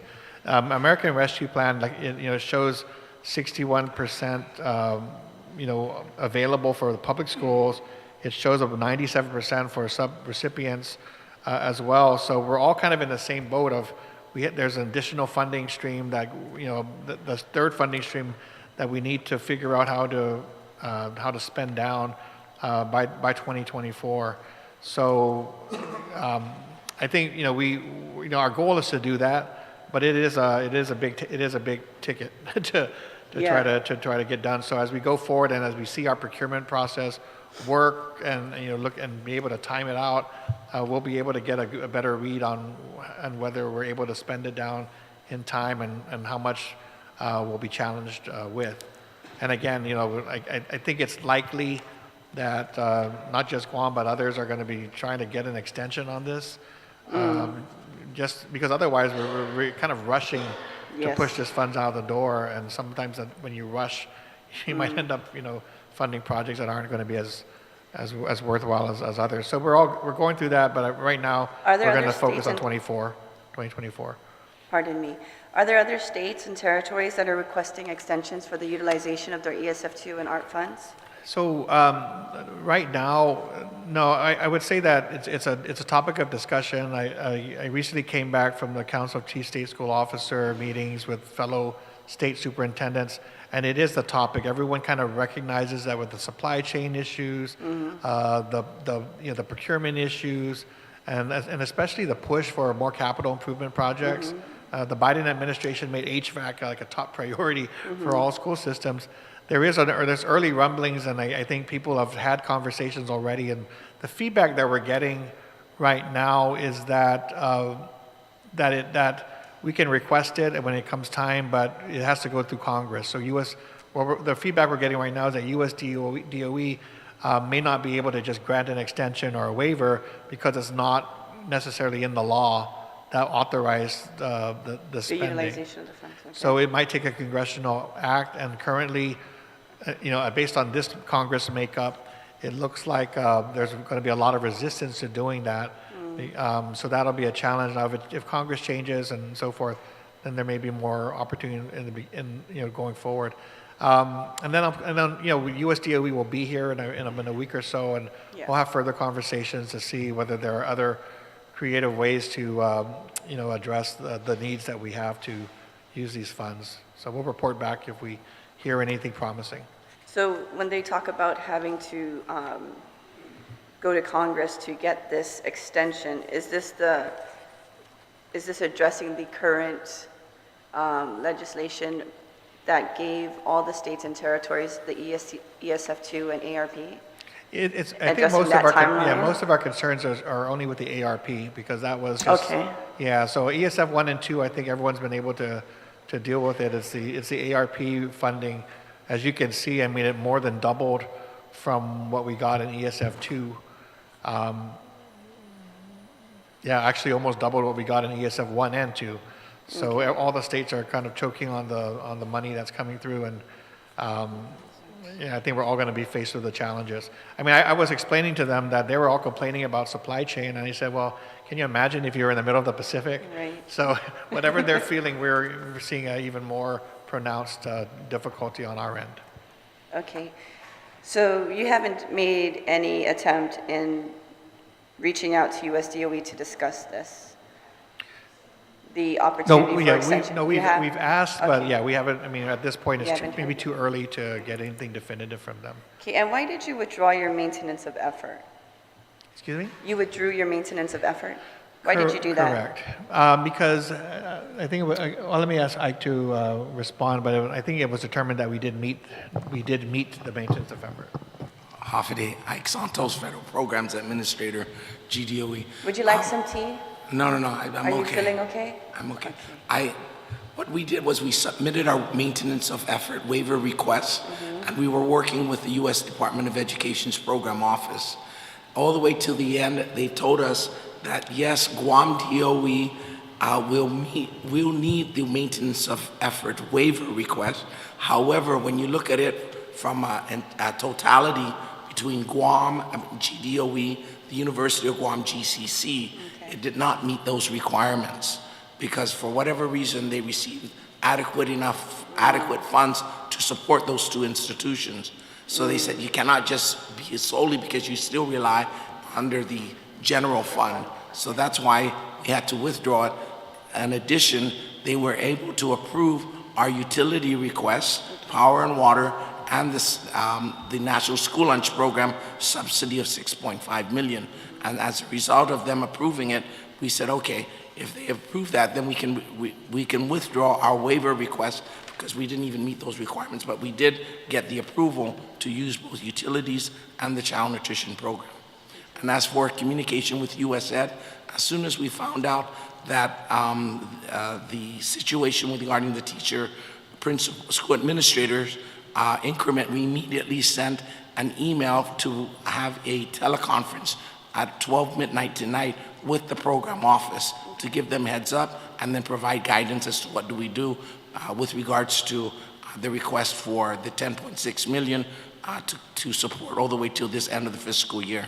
So we've already done that. So we're in constant communication with the program office in DC. Thank you. Thank you. So you said $10 million for the utility for FY22? 16.8 million for utilities all the way up to this fiscal year, and 6.5 for the child nutrition to include the prime vendor to support our local commodities for the school lunch program. Okay. So you received kind of like a subsidy for your utilities from US DOE, from the federal funds of the ARP or the ESF2, or they just gave you something extra? It's the ARP. ARP, okay. It's the ARP. Okay, so they gave you authorization to use it for that cost, right? Okay, Correct. thank you, sir. Okay.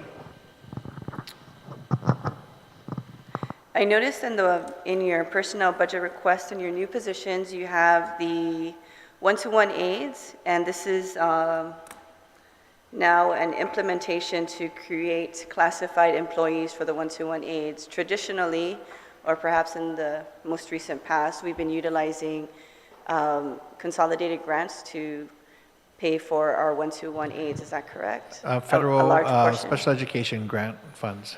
And how many positions were that for the one-to-one aides? How many positions are we requesting? No, Oh, for the consolidated grants? so it comes from separate funds from outside the consolidated grant. Oh, It comes that's from a special education grant aides? that covers about 280, if I'm correct, around, I'm just approximating, around 280 to 300 one-to-one aides that are typically needed in the And school this is year. a recurring grants award? Yes, it's a formula grant that we get every year. Okay. So now you're taking, out of that 280, you're making 197 classified, is that correct? So not the full 197, I believe we were looking closer to about, I think about a little bit under 90 where we're going to be dedicated to as one-to-one aides. The additional are being requested for additional supervision, 90. for general supervision. So in the category on the slide on, can you just bring it up? Can you bring up the personnel budget request? If the AV can bring it up, the personnel budget request new position slide. There we go. Maybe the next slide over. Yeah. Yes, this one. So the positions to address school safety and supervision, school aides 1 to 3, 90 of the 197 positions are going to be funded, are going to be classified positions that were previously funded under the SPED grant. Is that correct? Correct. And so the remaining 107, that was funded through general funds before, all of the 107? No, these are new positions that are being requested. So we're requesting 197 school aid positions. Of those, 90 of them are intended to function as full-time one-to-one aides. Okay, The rest are for additional support at the schools. Okay, so that's 107 support Yeah. in schools. Okay, but from my understanding that these positions that you are making classified now Correct. will be funded out of local funds. Correct. Correct, okay. So, and you usually receive a grant for aides for 200 to 300 aides from the special ed Right. grant award. So special ed, it funds more than just the aides. It also funds other supports for the Right. special ed program, but it includes the funding for the aides. Right, And they've been on part-time just because we haven't been able to afford full-time right. personnel, so And it's- they've also been unclassified. they are unclassified and So now yes. you're making them classified. Yes, absolutely. Okay, so what will happen to the SPED grant for, since we're not going to be utilizing the money from the federal grant to pay for these 197 school aides, what will be done with the 200 to 300 the money used for those school aid positions from the federal grant award? So we would have to determine, how to use any of the savings that come from the grant. So I'm not sure, we would have to see whether or not we could also convert some of those part-time positions to full-time if we have sufficient funds, or, you know, there are other spending that can be done outside of personnel to support the special education program. Okay. So we don't have I mean, it's not really fully determined, but if that were Thank you for happy, answering that question. it would give us the opportunity to look at other uses. Okay, so we don't really have an analysis of that yet. The teacher vacancy, you said, was, what was your teacher vacancy that you have? 199 vacancies as of May 10th, and 97 of that was teachers. Correct. But I don't see in the personnel budget request an effort to hire more teachers in new positions. Is this a priority of GDOE to create programs for recruit, other than the increased pay? So right now, we're just trying to fill current vacant positions, so we aren't proposing new teacher positions at this point. Okay. Because I think probably what we're dealing with right now is a shortfall in teachers who can fill current positions. So it is important that we find a way to recruit and retain, but we won't need new positions at this point Okay, for those purposes. So you're still looking at the legislature to appropriate the cost of the 199 vacancies, which includes the 97 teachers? Correct. Okay. And what was used with the money from the previous years when the vacancies were not filled? So these vacancies, so the funding that was allocated for these positions, what we try to do is essentially underfill the positions with limited term teachers who may not be fully certified, but those are only limited term teachers, and so every year they have to reapply. We also try to fill those positions with retirees, and retirees usually are able to fill about 150 positions every year. Okay. But they've recently, because of the pandemic, haven't been coming back at that same level. So, so we try to, see whoever's available. I think with the pay raise, we're interested to see whether that will result in more applicants applying for these positions. But again, this is our current situation right now. Okay. So by the beginning of the school year, the next school year, we're going to see that there will be a significant decrease in the amount of vacancies that GDOE has. We hope to, and we've done a couple of things, cross-leveling this year, where I think Southern High School is revamping its schedule, which will free up, reduce the need for about 17 positions. So we're doing our best to try to maximize our current workforce, and then we hope that we are able to. We're having a job fair in early June to try to get going for the coming school year. So we're hoping that we'll be able to attract more interested candidates.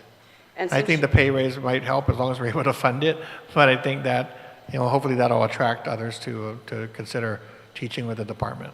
Okay, and since you requested for FY22 to utilize ARP funds of $16.8 million for your utilities, you do not have any prior obligation for your utilities period. You would be up to date as of FY22.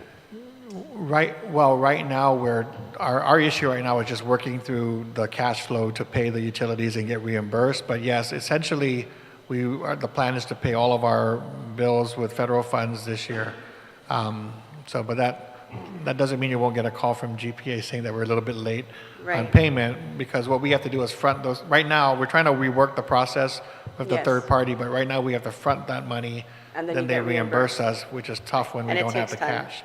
Well, we don't have have the cash available to always make those front payments, so reimbursing us is great, but So you have to wait we till need you get it right another away. allotment. Yeah, so that's a tough job for Frank here.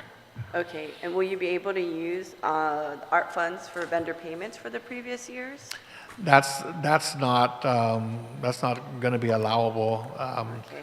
These are prior, because these are prior services that have already been delivered. So it's something that is just as an earlier obligation.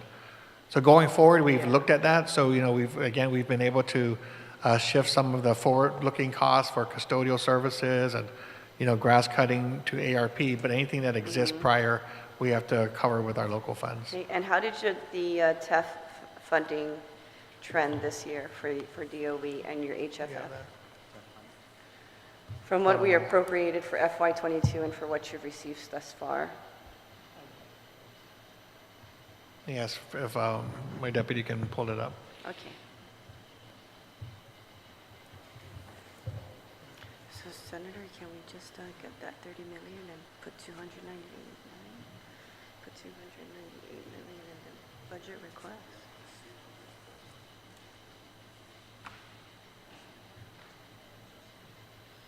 Yeah, but Got it? what is it? Turn it on. Half a day, Senator. Franklin Cooperners, the Acting Deputy of Finance and Administrative Half a Services. day. Just on the power question earlier that you asked, a couple of things. You asked if there's any outstanding prior obligations, and the answer is no. So we have, again, working with our vendors, there's a current aging, but we've managed to come current from the prior obligations with our utilities. So that bill from GPA, and as you're aware, as our vendors come from the 30, 60, 90, we do get those disconnect notices, and GDOE is not, in any special privilege not to be disconnected as well. So we're doing our best to make our payments timely to our utilities.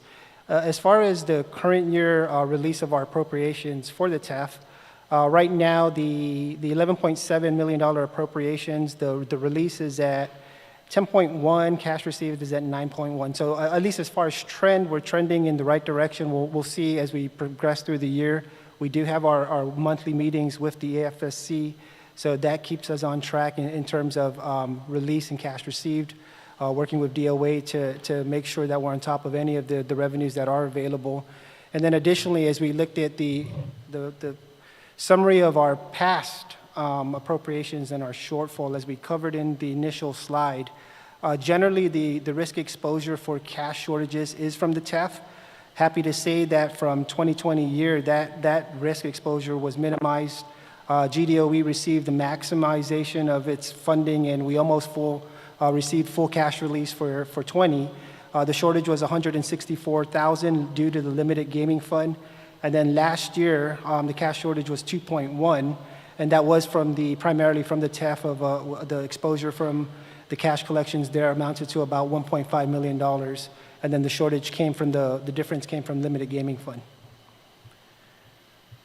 Okay, So relative to the TEF, You're we're working trending. with with the respective parties that, Yep. and DOA and BBMR to make sure that we do maximize the allotment and also our cash receipts. And then your HFF, can you say that again?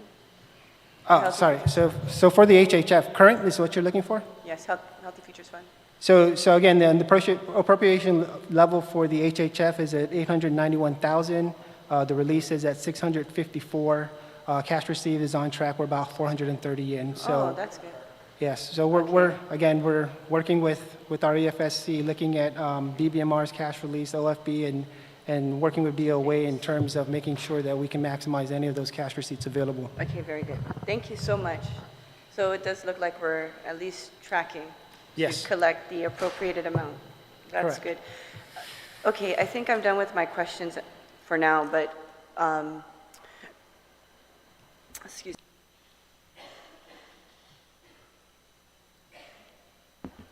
me. Mr. Chair and Mr. Superintendent, I'm really, really concerned about where the $10 million balance is going to come from for FY22, and then the $30 million balance for FY23. It's not addressed in writing in this budget request, in the newspaper, but just by reading it, as the general public, my interpretation would be that, okay, teachers are going to get their pay, right? And it's a done deal. But we haven't even been in discussion on how are they going to get it, where the money's coming from. is the governor going to find the money for you? Is GDOE going to absorb it?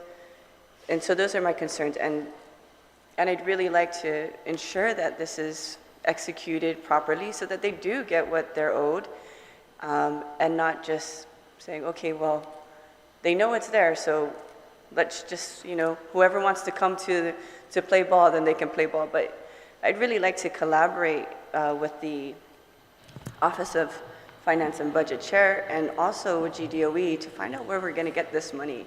This is very important. It already, like I said in the media, it already seems like it's a done deal. But just from discussions here today and from me inquiring in other areas of the government, that we don't know where that money is going to come from. So that's my concern. And I want to make sure that it comes from somewhere because it's not even in this budget request. So we do need something in writing as a legislature for them to, for us to know that you need to up our budget request by 30 million. And the $10 million is going to come from excess revenues or from the general fund because we can't say excess revenue anymore. So that's my concern, okay? So we want to make sure that it gets paid out. And hopefully we can come to a conclusion by like early next week so that we can ensure it's funded. Thank you. Thank you. Thank you, Senator Nelson. As far as the 10 million, that's on you guys. As far as the 30 million, we will address it. It's already brought to our attention, okay? So you give us an answer later. I know you don't have, it only happened yesterday. So let's figure that out. All right, thank you. You got tonight, you got Ike Santos, right, Primo? You're gonna make it happen. He's the federal guru here. Yeah, we're gonna. Senator we're gonna Tello, try. you have any questions for the panel, please? Thank you, Mr. Chair. I think you're going to need more than a guru. You're going to need a genie in a bottle, because I could tell you right now the $68 million in excess revenue for FY22 is almost spent. It's almost gone. $25 million to lead, the deficit at 6.6, public safety increases at $20 million, leaving you $16.4 million left over. You can forget FY21 excess revenue of the 62. That's already gone. I really don't know where we're going to get this money to pay for it. I mean, it's justly deserved, the teachers. You know, if we're going to give to the public safety, we should be able to give to the teachers as well. But $30 million, that covers almost in one agency. One whole agency. So what agency is going to be left in the cold? Did you say it was going to be $10 million just for FY22 if this was implemented this year in 22? Is it 10 million, you said? Well, we're looking at numbers. I know that the DOA number was looking at about 10 million. We're looking at, we think it might be a little bit lower, but again, between 6 to 10 million. Well, I don't know what we're going to do here. I really don't. We are already in an artificial economy, total artificial economy. I looked at your federal funds and how it has to be it's obligated by the 2024. That's coming up real soon. Correct. So I'm just like, I don't want to put out any false hope or expect this legislature to comply to something we weren't even involved with. So it's very scary, very, very scary. Worst thing we can do is, if we find the money just for now, for 2022, what are we going to do for 2023 or 2024? What are we going to do? It's going to be very difficult. Instead of doing it on a sliding scale or slowly implementing it, to adjust to what the reality is going to be later on in the future. Next year, we're going to see that reality. Because like most of this federal funding is going to be gone by next year. You have to obligate this money right away.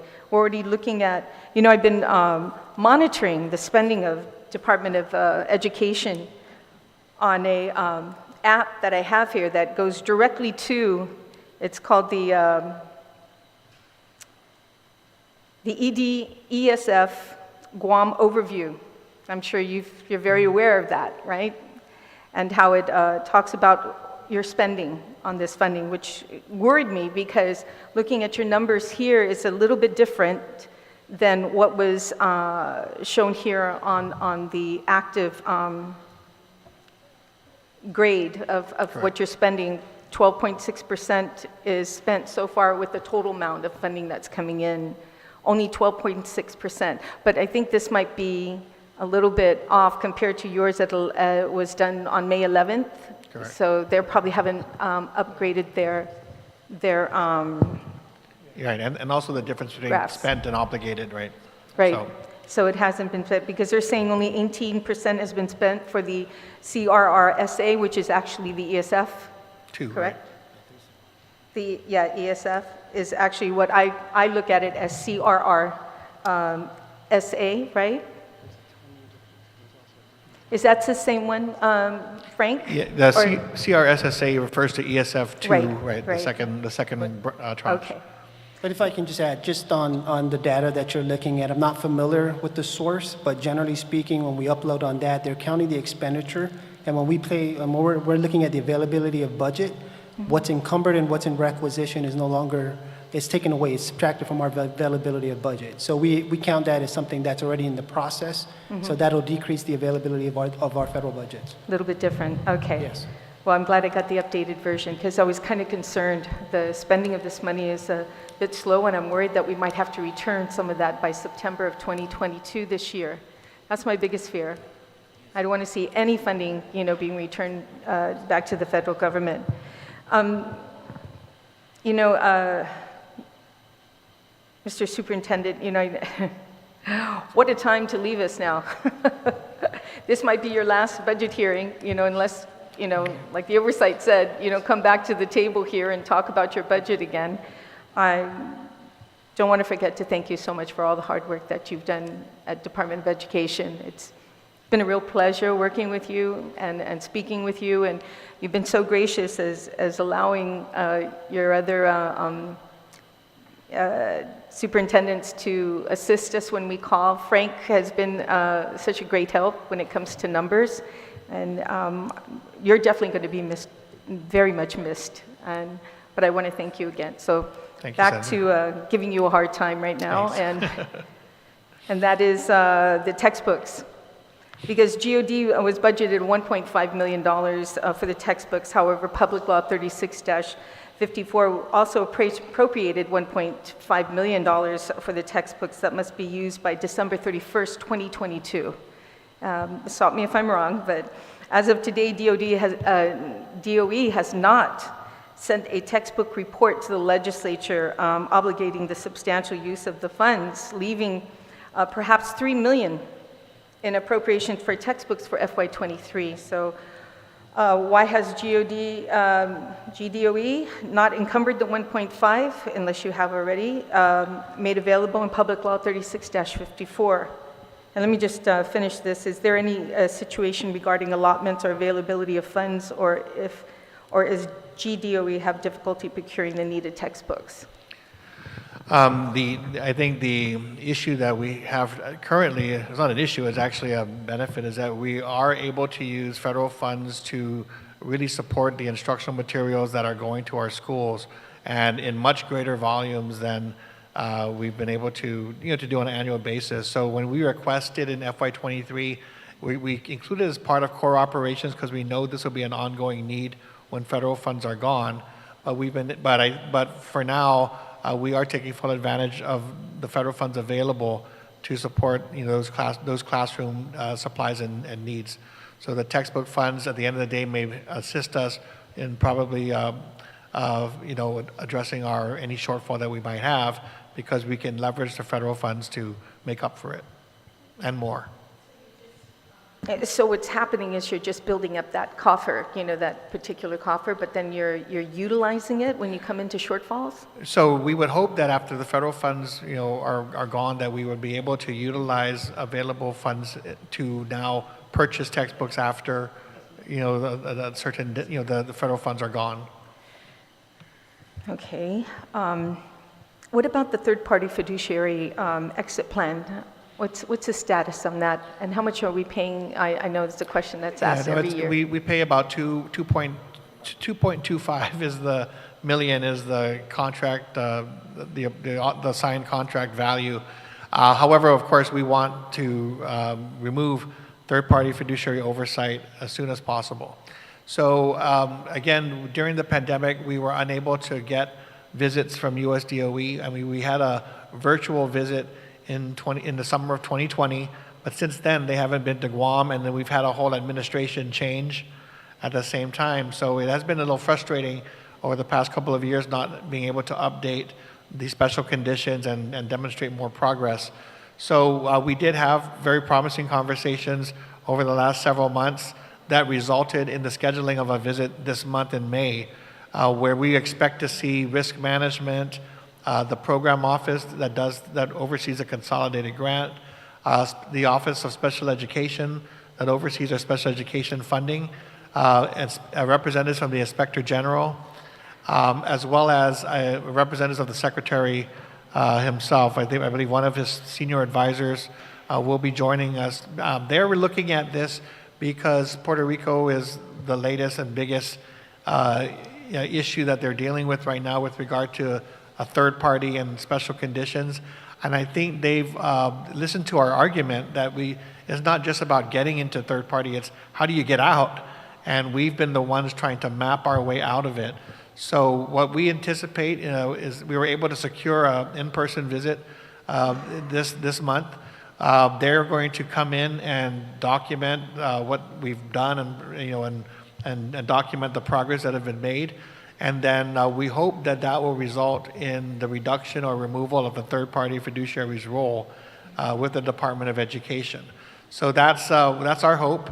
I do think there is a commitment for them to look at this relationship with, I guess, with fresh eyes, because they do realize that this has been like a 20-year, discussion of what happened in the early 2000s, and so I think the latest understanding is that they're looking at trying to figure out where we are today, and if we need to look ahead, if there's anything that needs to be fixed, let's put in place a corrective action with a time frame to get it done, and let's operate in that way so that we don't have this longer term relationship to have to try to unwind.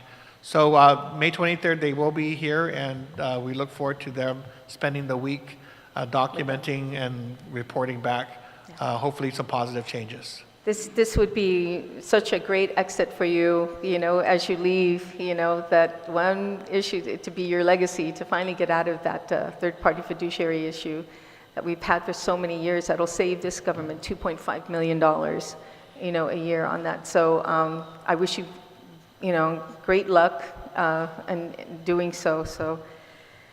Also with the DOE participates in the National School Lunch Program, and under USDA is the state agency for the child nutritional program that provides at no cost for 41 DOE schools. Correct.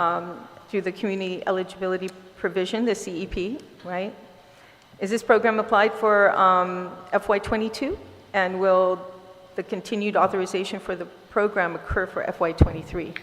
Yes, we should continue to be under the CEP provision for the coming school year, and so I'm very proud. I think Guam was very aggressive in utilizing this provision with our schools, and so being able to provide all of our public school students with free school breakfast and lunch has been very good. I think wonderful for our families and our kids. Okay. What about the pre-kindergarten program? What's the program active for FY23? We do have pre-kindergarten programs that we started. We haven't been able to expand that program further, which is something that I think we need to work on ultimately when funds are available, right? I mean, it's really a subject to funding availability. So is that federal funding? You mean if it's federal funding available for the pre-? So I think the promise of early childhood education right now is to look at what we're doing with Head Start, right? Because right now here on Guam, DOE and Head Start are hand in hand, and that's not the case with other communities. Sometimes Head Start is completely different. They're in the community, they're not at the schools. So we already kind of have a pre-K program with Head Start, and what we were trying to do was build around Head Start with other pre-K classrooms in areas that Head Start wasn't serving. So that's still, I think in the end, we would like more federal funds to address it, but right now we have Head Start and then we have locally funded classrooms that are currently operating. Okay, and thank you for that. Also, the solar power, what's the progress on, has it helped reduce any So cost on the solar power scenario? the only solar power project that we have in place, so the last couple of years, that hasn't been the top priority, for the department as we've gone through COVID. But what we do have though is, and this legislature was involved as well in the refinancing of the JFK bonds that took place. The refinancing was able to go through, and with the proceeds, the JFK High School has been able to launch a solar program. So that they has been able to buy the equipment and has been installing it at the school site. The problem is it hasn't been operational. Probably will go operational this summer because of the supply chain issues, and I think they're waiting for some parts that need to come in from I think Japan to be able to get this thing operating. But it really is a full-scale solar project at JFK that could potentially produce power for both JFK and Chief Brody Memorial School. So once that gets up and running, we're going to really see what the difference is in the power costs for that school. And then I think that will be a great way to make the argument for further expansion of solar. That's what we tried to do, is just demonstrate it, and that'll be the first school to be able to do so. Superintendent, has there been any savings since school has not, the kids have not gone to school, it hasn't been face-to-face, earlier in the year, and has there been any savings there on power? This particular fiscal year, we were in school for most of this past school year. There was only a brief shutdown in September, I believe. But this school year, we've been in full operations. In the prior school year, I think the challenge was, even if we were not fully back in school, we were doing three modes of learning, and teachers were still using their classrooms, and we were still operating, the grab-and-go meals and so forth. So, and then the cost of power has gone up over that same period. So not as much savings as we had hoped, but this past year, we've been in full operation. So that's we're at our regular consumption at this point. Thank you. Joe, this is for Joe Sanchez. You were talking earlier about materials, supplies and materials, instruction. And, when I was looking through your budget and going like for instance, a particular school, right? PC Lujan, let's say that one. And it says that you give a $15,000 to the supplies administrative, and then I'm assuming that's for the teacher because this is a quantity one, and then supplies instruction 325. That sounds like students at 16,802.50. So I kind of did the math on this and trying to figure out, well, how much technically is it per student that you're providing these materials and school supplies. Can you kind of explain to me, because I remember in an article in the newspaper, you were talking about supplies going to each student being at about $100, right? Do you remember that article? Okay. Yeah. Can you kind of explain that? Why is that money not the same? What you mentioned before is not the same as what's on your in your budget. Hi, thank you, Senator. So I think you're definitely talking about the allocation that we provided through federal funds. That was through our ESF funding, and now for the following years, it's going to be through the ARP funding. So that's separate from, I believe, the request that is being put through the local budget. I'm not familiar with what the schools purchase regarding supplies on the local side, but I can tell you what we've done from the projects regarding the ESF and the ARP is that's where the allocation of $150 per student was provided to the school. Right. Now, just a quick reminder, this is not a direct allotment to the student. Right. So the student's not expected to get $150 worth of materials. But what the school is supposed to do is they go back to their teachers, and just like that that list that every student gets every year. We directed the schools not to provide that list to students and do not ask them to buy their own materials. So that's what the school would then use to purchase the pens, pencils, folders, binders, and all of those things. For the teacher, it's actually $1,500 that the teacher would purchase. And that would be for the same thing. So if they need, a teacher needs a pen, pencil, whatever they utilize for their classroom. The biggest difference between the teacher supplies and the student supplies is teachers are able to buy classroom needs. So some of them wanted particular types of speakers. For elementary schools, they want to buy those, those pocket protectors for the walls and things like that. So that's where the allocation from the federal side comes from. Okay, because I'm looking at, it says Schedule C, when it's provided, it says Schedule C, supplies and materials. So, and then underneath it, it says item. When it says quantity 1, are you talking about, it just says 15,000. Who's that directly going to? Yeah, I'm going to have to ask Mr. Cooperers to respond to the local side regarding Okay. supply request. Student supply request, teacher supply request. Yeah, supplies and materials, it's on Schedule C. I didn't put those requests in.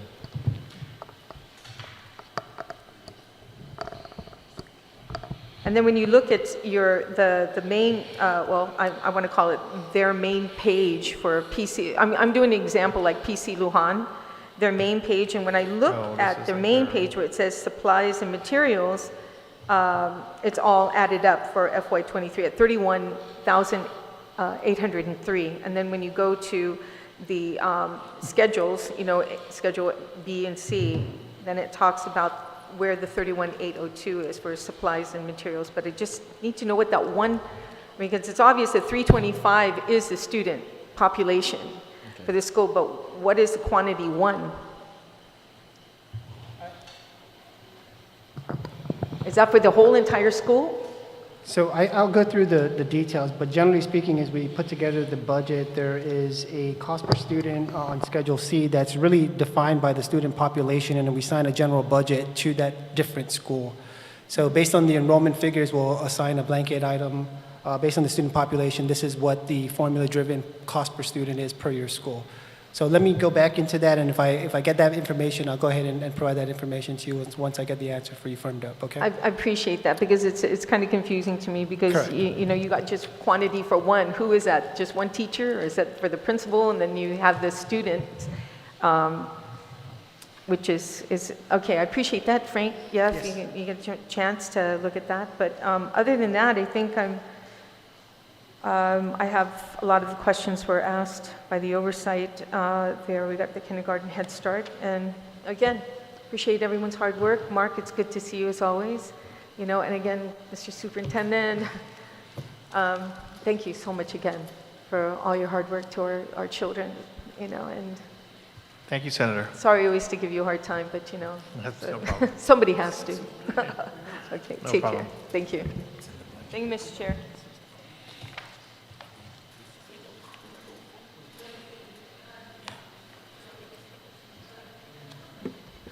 Thank you, Senator Tyree. That was quick. Thank you, Senator. Senator Ada, do you have any questions for the panel? The two T's. Thank you, Mr. Chair. Perhaps just a couple of questions. First, Superintendent, I think this is the biggest question is who will be shadowing you, or at least you walking through this process before you step down? I believe it's July 15th, right? It's your last day? So actually, many people have been shadowing me. I've got my deputies and I've got a lot of division I understand heads, that, but who's going to be the ultimate one yeah, that will be the responsible party for? ultimately, that's going to be a decision for the board to make prior to my departure. So I can leave that to our chairman to address. Well, sure, Mr. Mendoli. I mean, I know the board probably hasn't made any decisions yet, but at Yes. least someone that will be an interim superintendent. Yes, absolutely, Senator. Thank you. That's a good question. It's going to be a big void for, of course, the department, but the sole responsibility of the board is to, of course, hire and, supervise the superintendent. So we take that role seriously. As you know, we just received, confirmation from the superintendent. He's exercising his right not to extend his contract beyond July 15th. And so the board will be meeting to discuss the timeline for a search of a new superintendent. And should there be more time required beyond that, we may consider an interim superintendent for the time being. And then, we want to ensure that we go through this process in a transparent and an inclusive way of our stakeholders. Yeah, that's great to hear because, with all the concerns that my colleagues have brought up, especially the additional 30 million Correct. and the shortfalls and things like that, we want to make sure that the individual that be coming forward or being the acting or interim superintendent will be knowledgeable of all aspects or all facets of the education system, that when they come forward to us asking for additional appropriations or a supplemental budget or whatever it may be, that they're knowledgeable, and I'm pretty sure they all are, but we just want to make sure that whoever will be filling his shoes, that they're not. I don't have that answer because I was not here, or Right. Things like that nature. Because I think looking forward, especially with the Department of Education, we got hundreds of millions of dollars in funding that is still looking to be what they call it, encumbered or even spent. So we want to make sure that whoever's going to be doing it, that they're coming in running, not Yeah. I want to reassure the body, this legislative body, that we will ensure that the transition between superintendent and the next superintendent, be as seamless as possible, but also bring, the superintendent, the interim superintendent or the acting superintendent up to speed. We have institutional knowledge on this table, folks that have been in the department for a number of years. So I'm confident, we also have on the board folks with expertise that can help drive this school bus, so to speak. But we're up to the challenge. It was a long conversation with the superintendent, but I think we'll do our best. Oh, that's great to hear. Thank you, Mr. Chair. Superintendent, you mentioned that there's about $12 million in vendor payables. Is that right? What does that $12 million represent? How many vendors does that represent?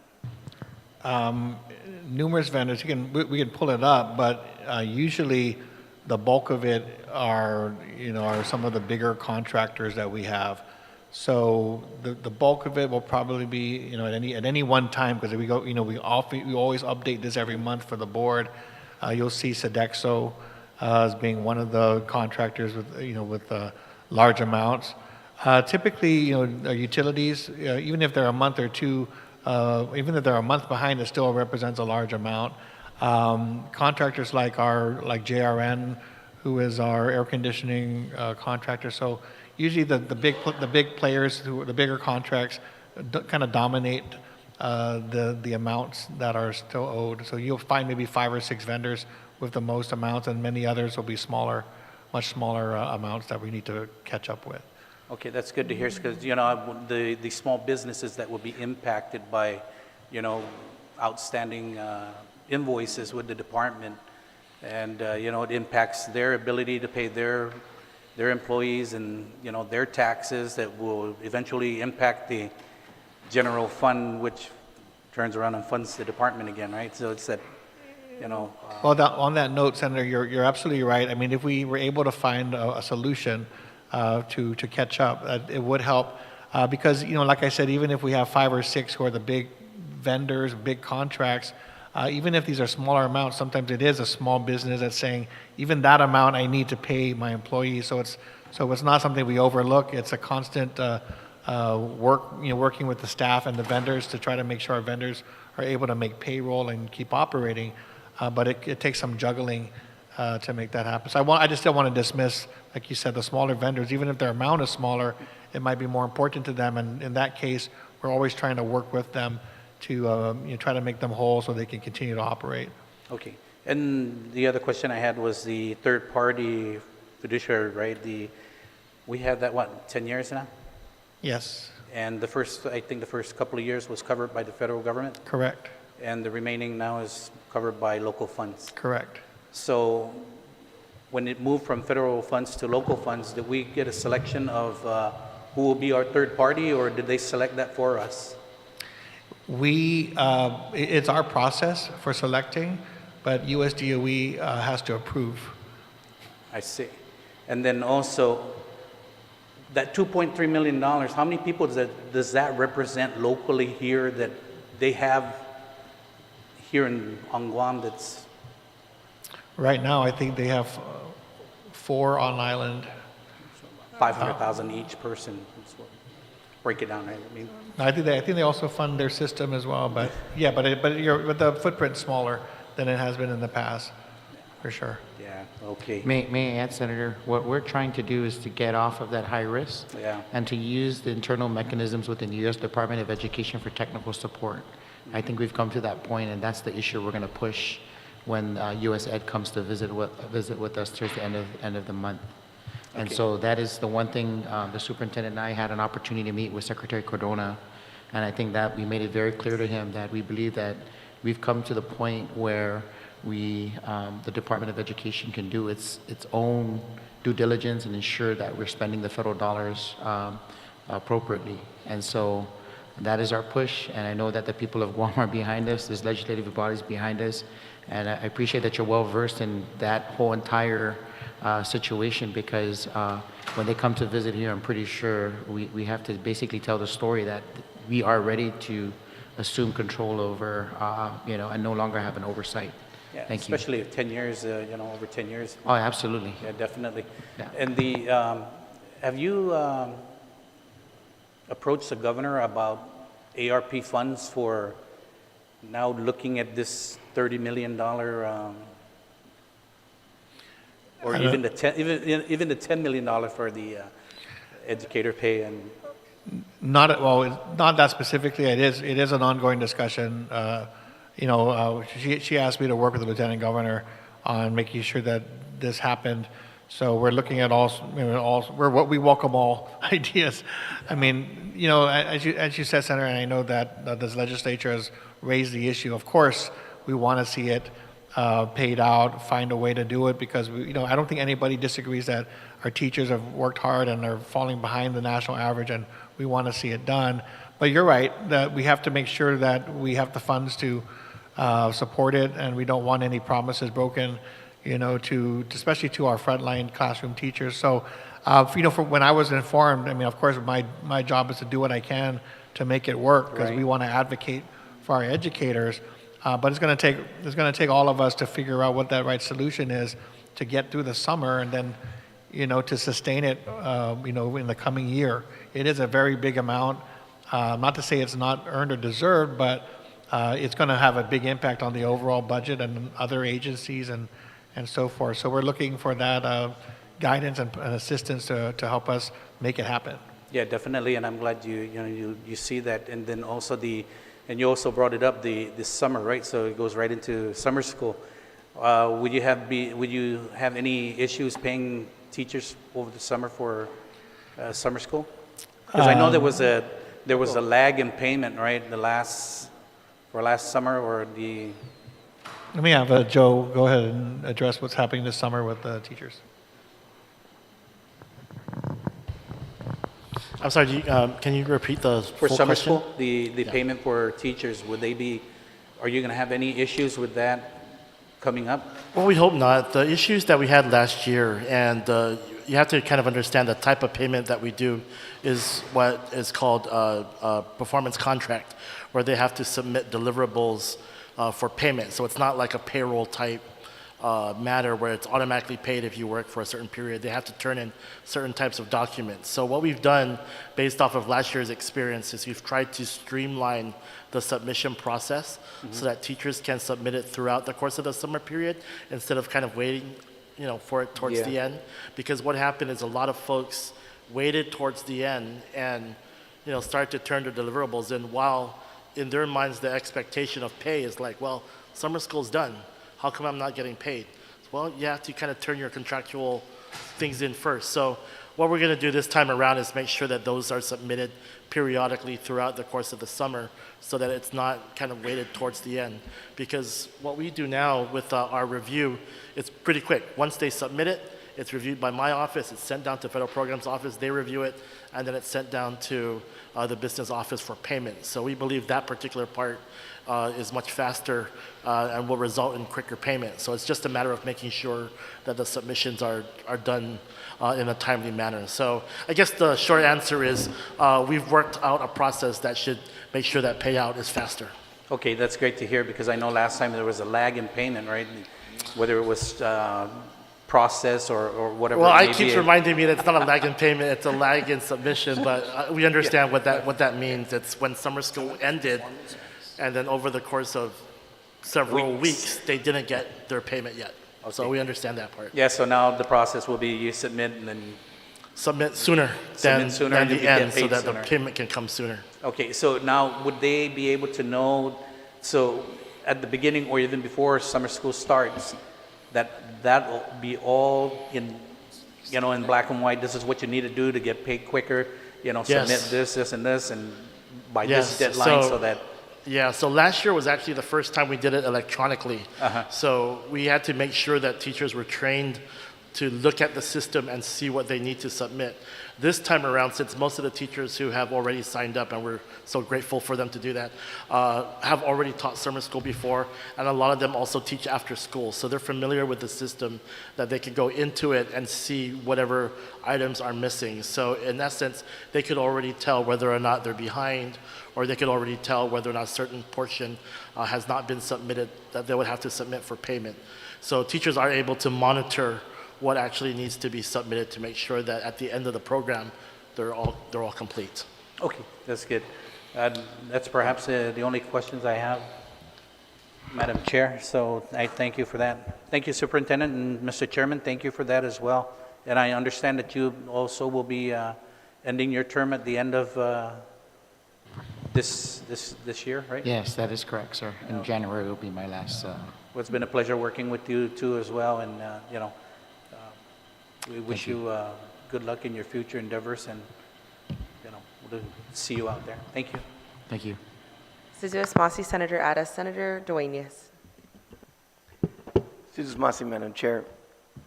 I want to thank you for the work, the entire team here that you've done to particularly shift the resources and the request and maximize the use of the federal funds. It's just really, I think the structure, the framework, works, and our oversight chair asked a lot of the detailed questions. So I'm just going to get to express my disappointment, not in you in particular, but I'm going to make a request.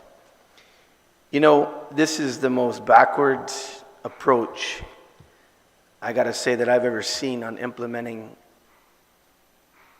a policy and dropping it on DOE. And Wild West budgeting, this budget comes from here. And I'm only putting this on the record because I believe, Mr. Superintendent and Mr. Chairman, I think you should convene a meeting immediately with the board to call an emergency meeting and ensure that you get a supplemental appropriation for this. You should not have to endure, because as far as I'm concerned, you're already, right now, you're tracking of between a $15 and $18 million deficit. I mean, if the legislature turned around and put this mandate on you tomorrow, I would expect you to scream at us. Not that it's not deserved.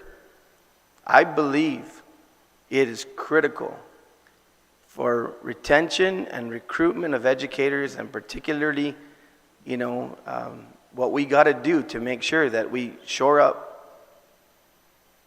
But Mr. Soup, I'm just going to say that, to me, I think it's not proper for DOE to take it and assume this responsibility. I think the governor, I was very concerned with the statement that there's no belief here that there's a requirement for use of transfer authority. I just think that's wrong. You use everything. When you make a decision like this, I mean, it's like we created our own unfunded mandate in 24 hours. And I hope you don't think for 1 second that I am chastising or giving you guys a hard time, but I think this legislature needs to speak loudly on this issue. I agree with our chairman. It is going to be on us to deliberate this in the totality of the 2023 budget. You know, that part is fair. It's been requested, it's been put in the pike. You know, we're going to have to do it in the totality of that budget. But this approaching $10 million, Mr. Chairman and Mr. Superintendent, this is really all I got as part of my testimony. And I'm going to ask, you know, all of our legislators to come together on this, that there should be immediately convened a board meeting to pass a resolution that says this is going to require a supplemental appropriation. Because it's just completely unfair for you to have to get that news and in a 24-hour cycle turn around, come down here and present on your budget and have that duty and responsibility. So is there any reaction to that, Mr. Superintendent? Yes, sir. Thank you for raising that. I mean, again, I share the same sentiment in the sense that, you know, I do think that that it is something that should happen for the teachers. But like you said, if the legislature did that, you know, to us, of course we would have to go back and see, you know, what was possible. But in the event that we didn't have the funding, would be to come back to you and say, we're going to need the money to make this happen. I mean, and then we've done that in the past. And it's the same with the governor. I mean, we did thank her for looking at the pay raise and making it a priority.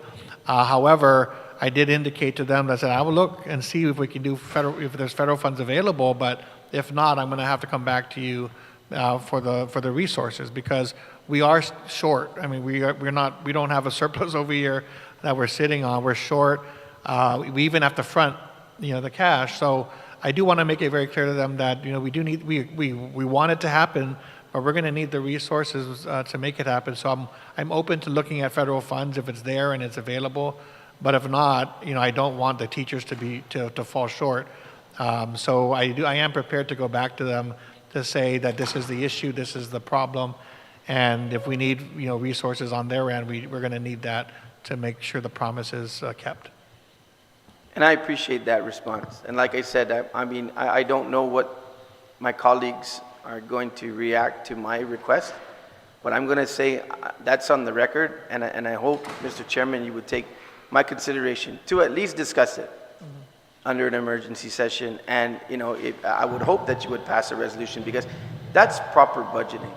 I'm not sidestepping the issue, but to go into the next pay period, make this promise to people who are probably expecting that in their check.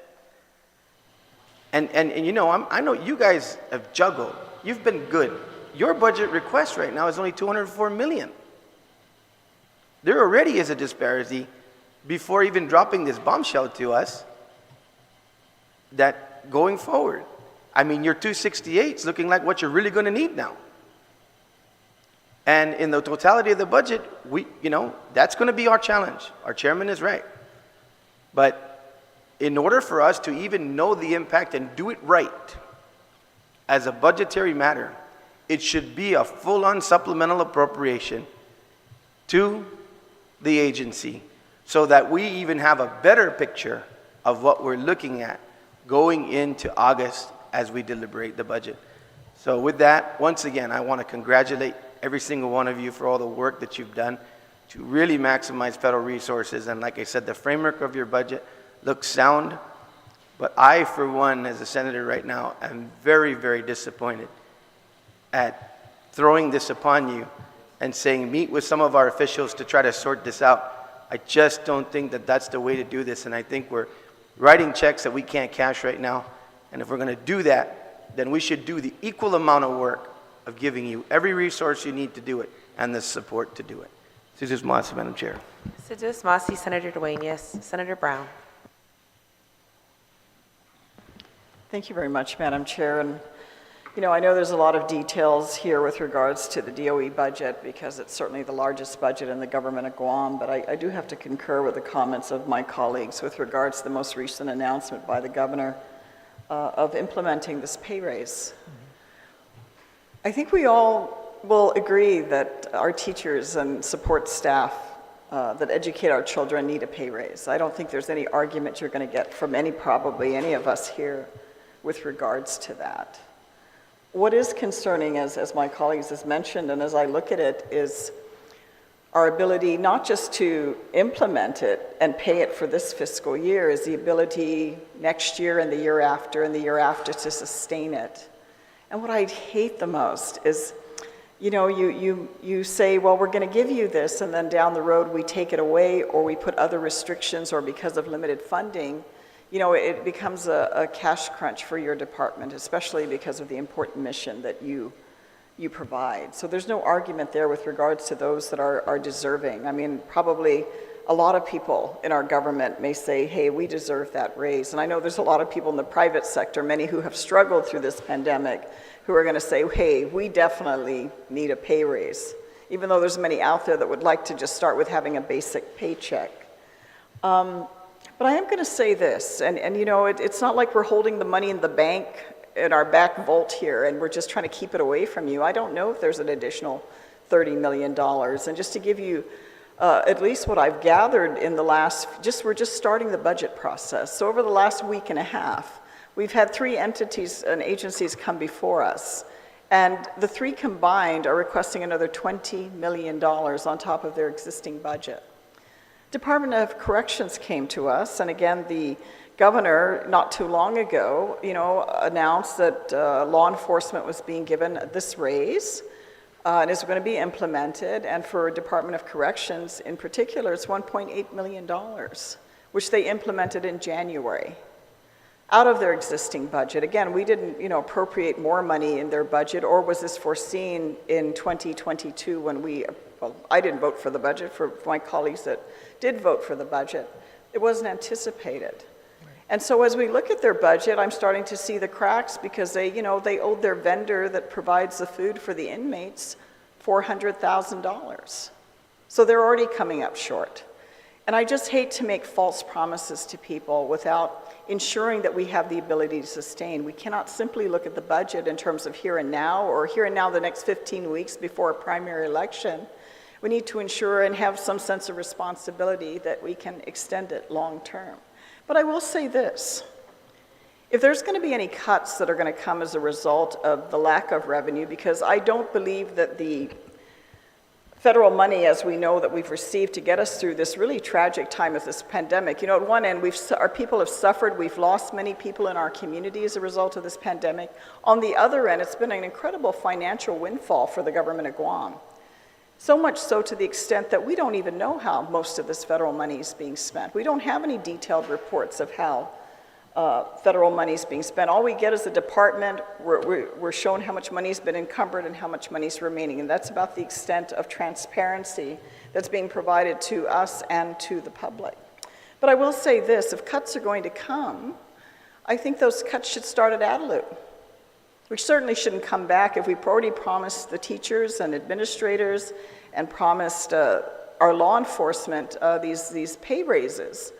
Most definitely, then I think when the cuts do come, they should start at ADALU, because it's really unfair to put this forth, especially right before an election, that we're going to give all these raises, and yet we're finding we don't know if the money's there. And that's the concern. It's not trying to, let's keep the money away from Department of Education. It's, do we have the money there? And you know, you've been around a long time, certainly you, Superintendent Fernandez, and I have to compliment you. You're the longest.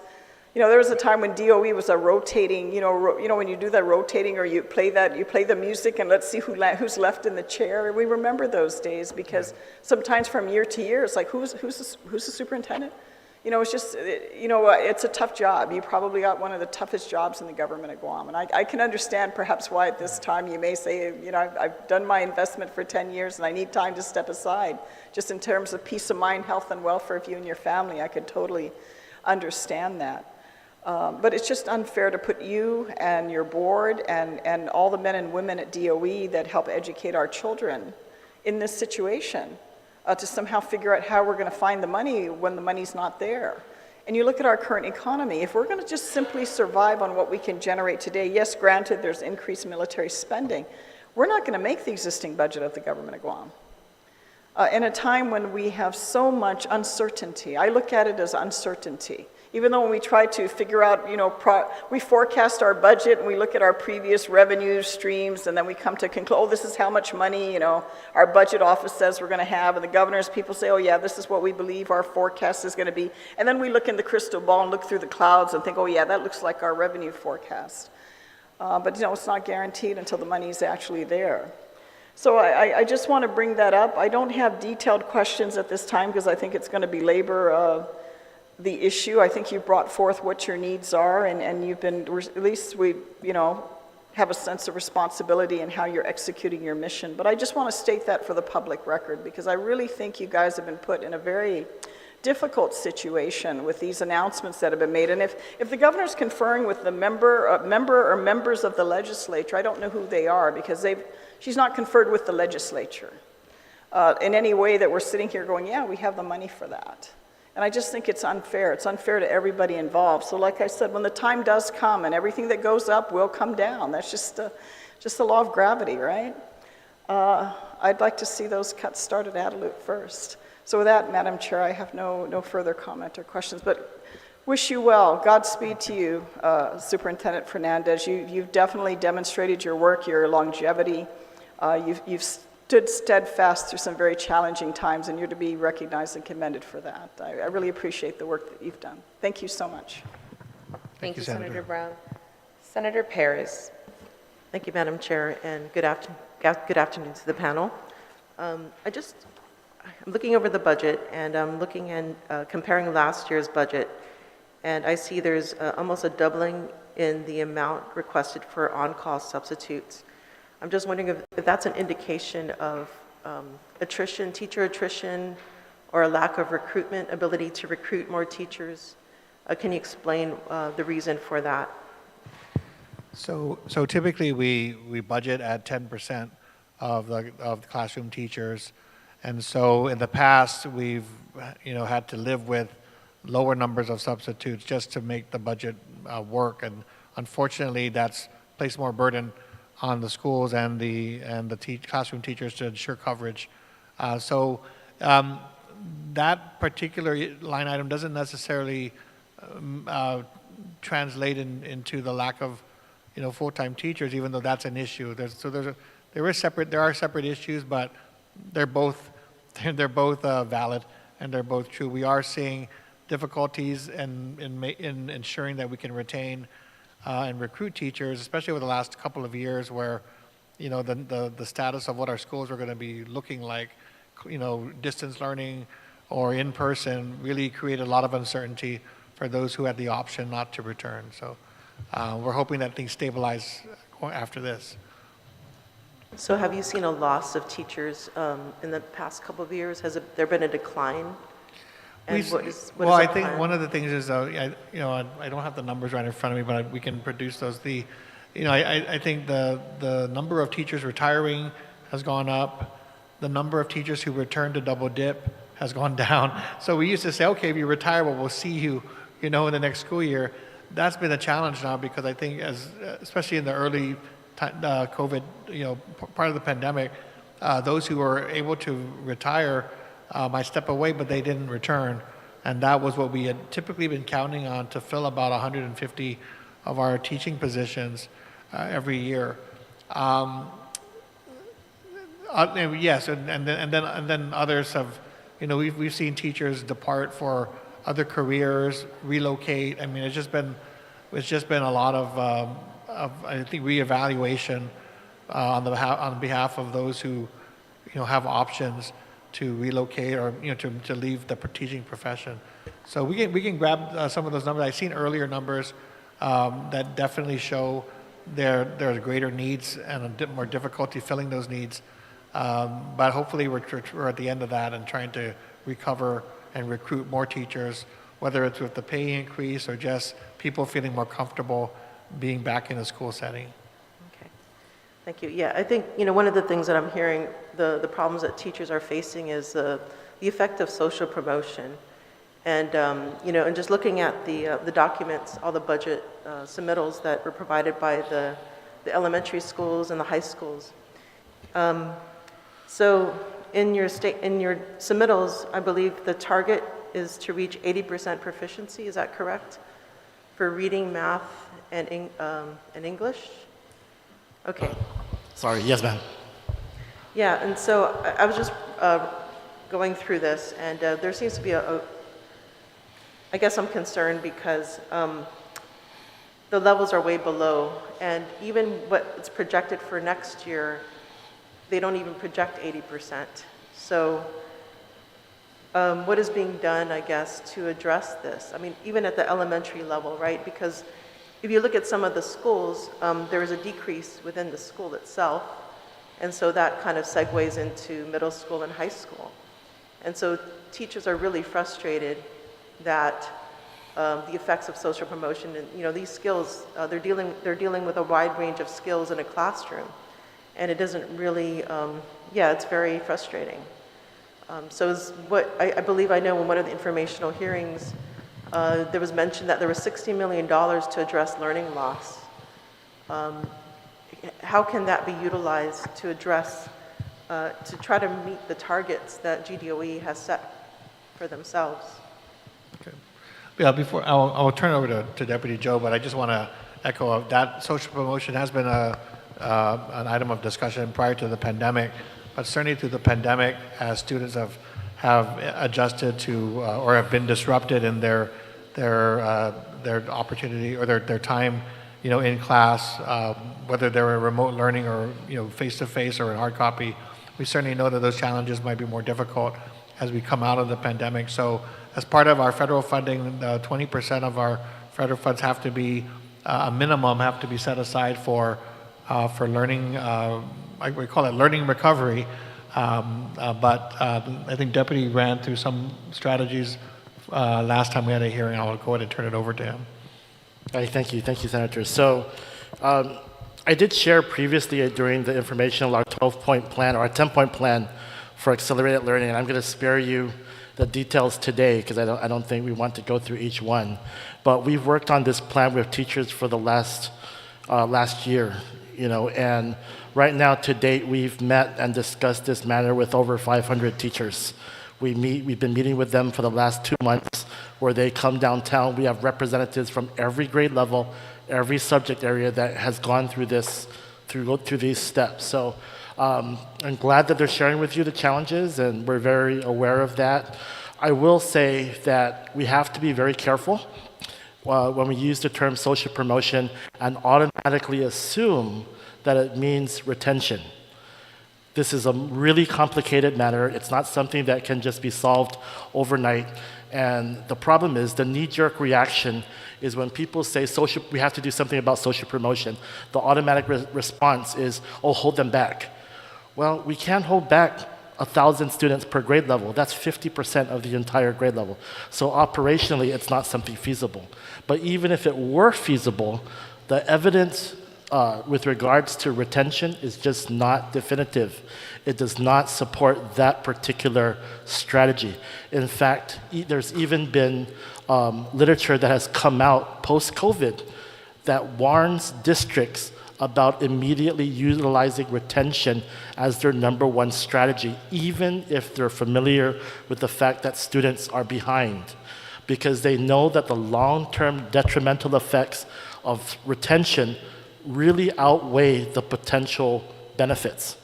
In fact, the benefits are even questionable because sometimes people say, oh, just more of the same thing is not going to be sufficient.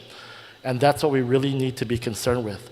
So our 10-point plan that, again, has to do with bringing teachers together, clarifying the content, making sure that teachers have the materials and instructional materials that they need, both the hard copy materials, as in books, as well as the online materials that they need, making sure that they're able to share effective lessons that they utilize with students, being able to analyze the data that specifically assesses the particular skills, because one thing that we know from COVID is that not every student is going to be missing every single skill.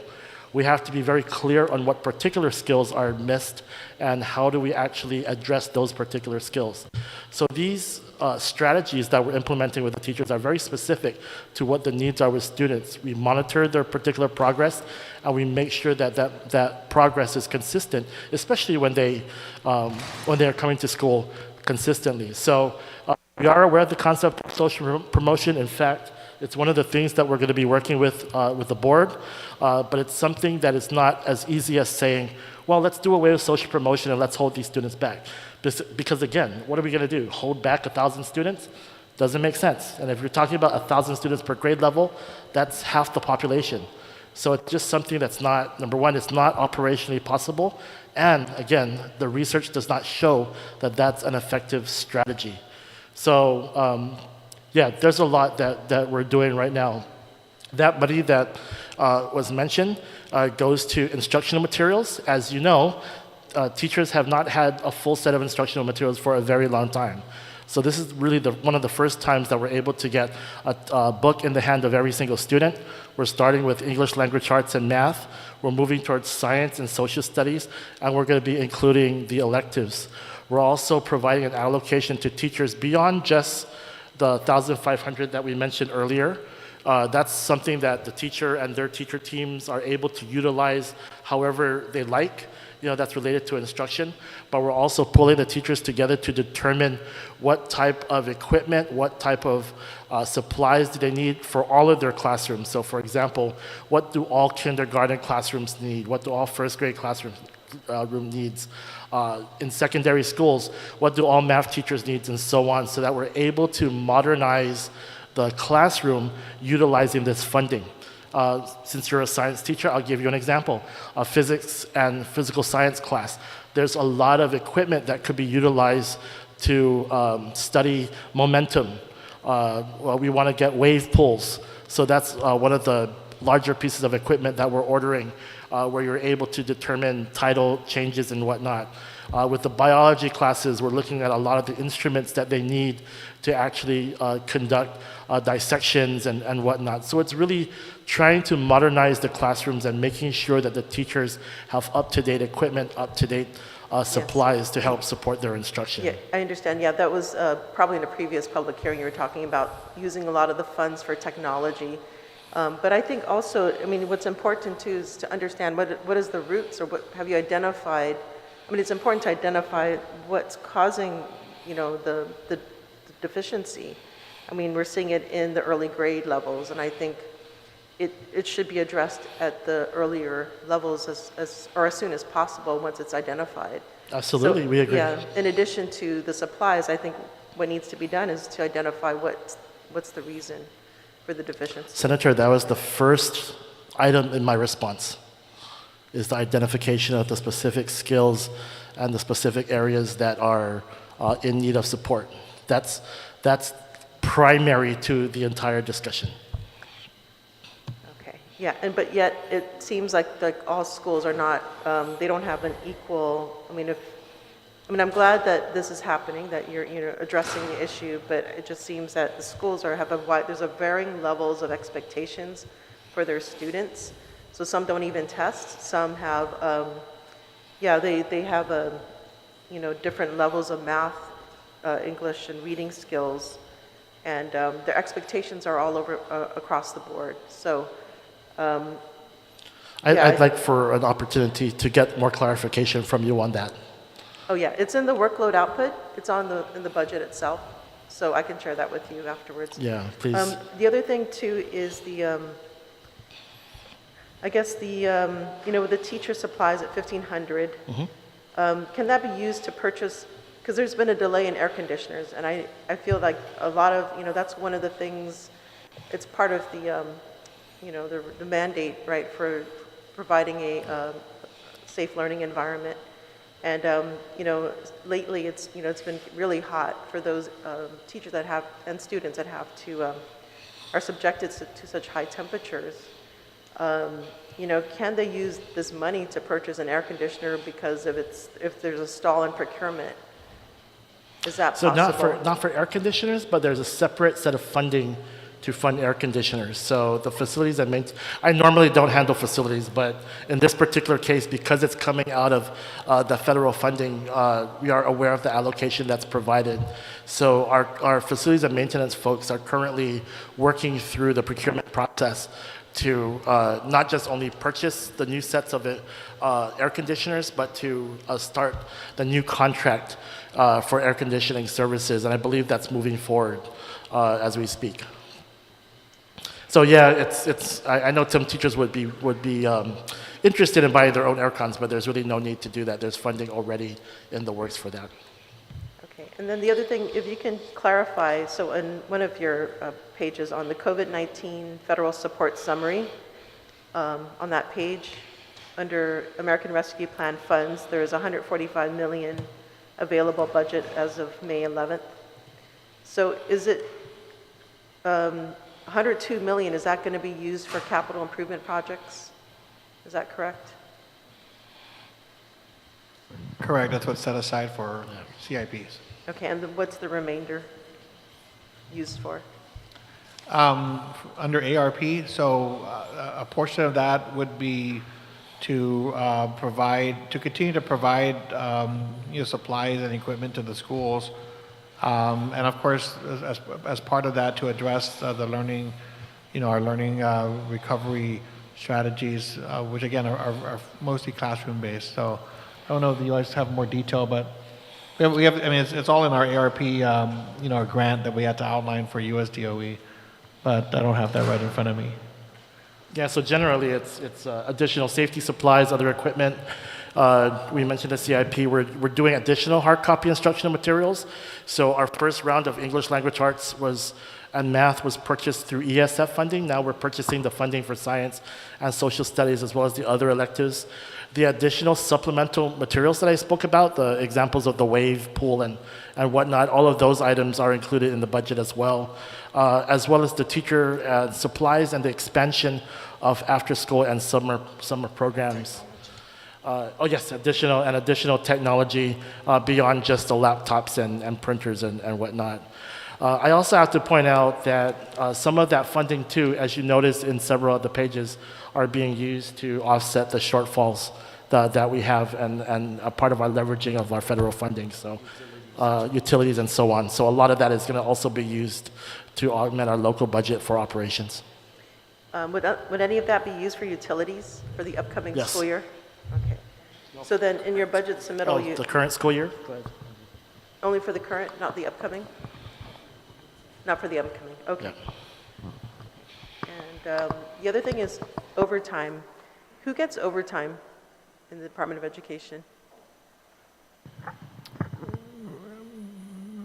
What do you mean by that? So overtime means that you have to have it has to be approved by the superintendent as part of an overtime plan relative to needs for additional work that might be needed at any point in time. So generally it's on a case-by-case basis to determine when overtime is applicable.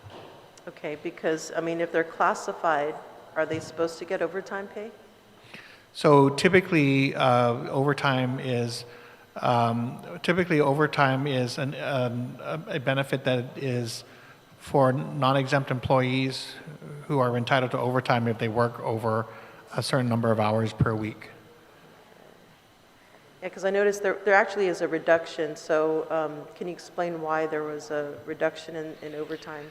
In overtime, in the local budget, what that usually goes to are for facilities and maintenance workers,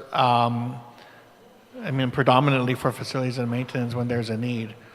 So that's when they need to go in the evenings or outside of regular hours to be able to do major projects.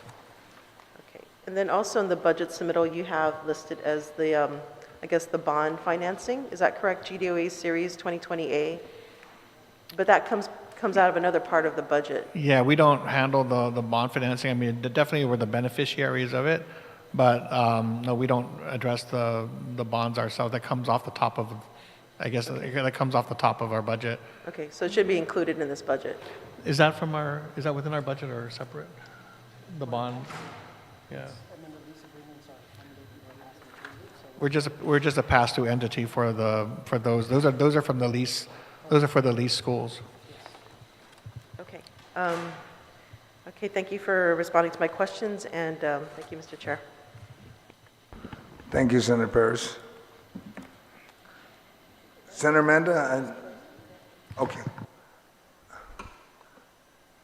Panel, colleagues, the committee will conclude this budget hearing, but the committee will continue to receive testimony such as the questions we've asked you, give us response about the federal coverage of the remainder of the year. I know that Ike will be on it. He's that kind of guy. And please address your written testimony to the Committee on General Government Operation, Appropriation, and Housing and submit it via email to Senator Joe S. Agustin at gmail.com or to my office located at Rand Care Building, 2nd floor, Suite 3, 761 Marine Corps Drive, Tamuning, Guam, 96931. Si Zeus Masi for your attendance and participate in today's hearing. And for those at home, thank you for watching. This budget hearing on Bill 27636, CO relative to the Guam Department of Education, is duly heard and is now adjourned. It is now 4:45. Please be safe and take care.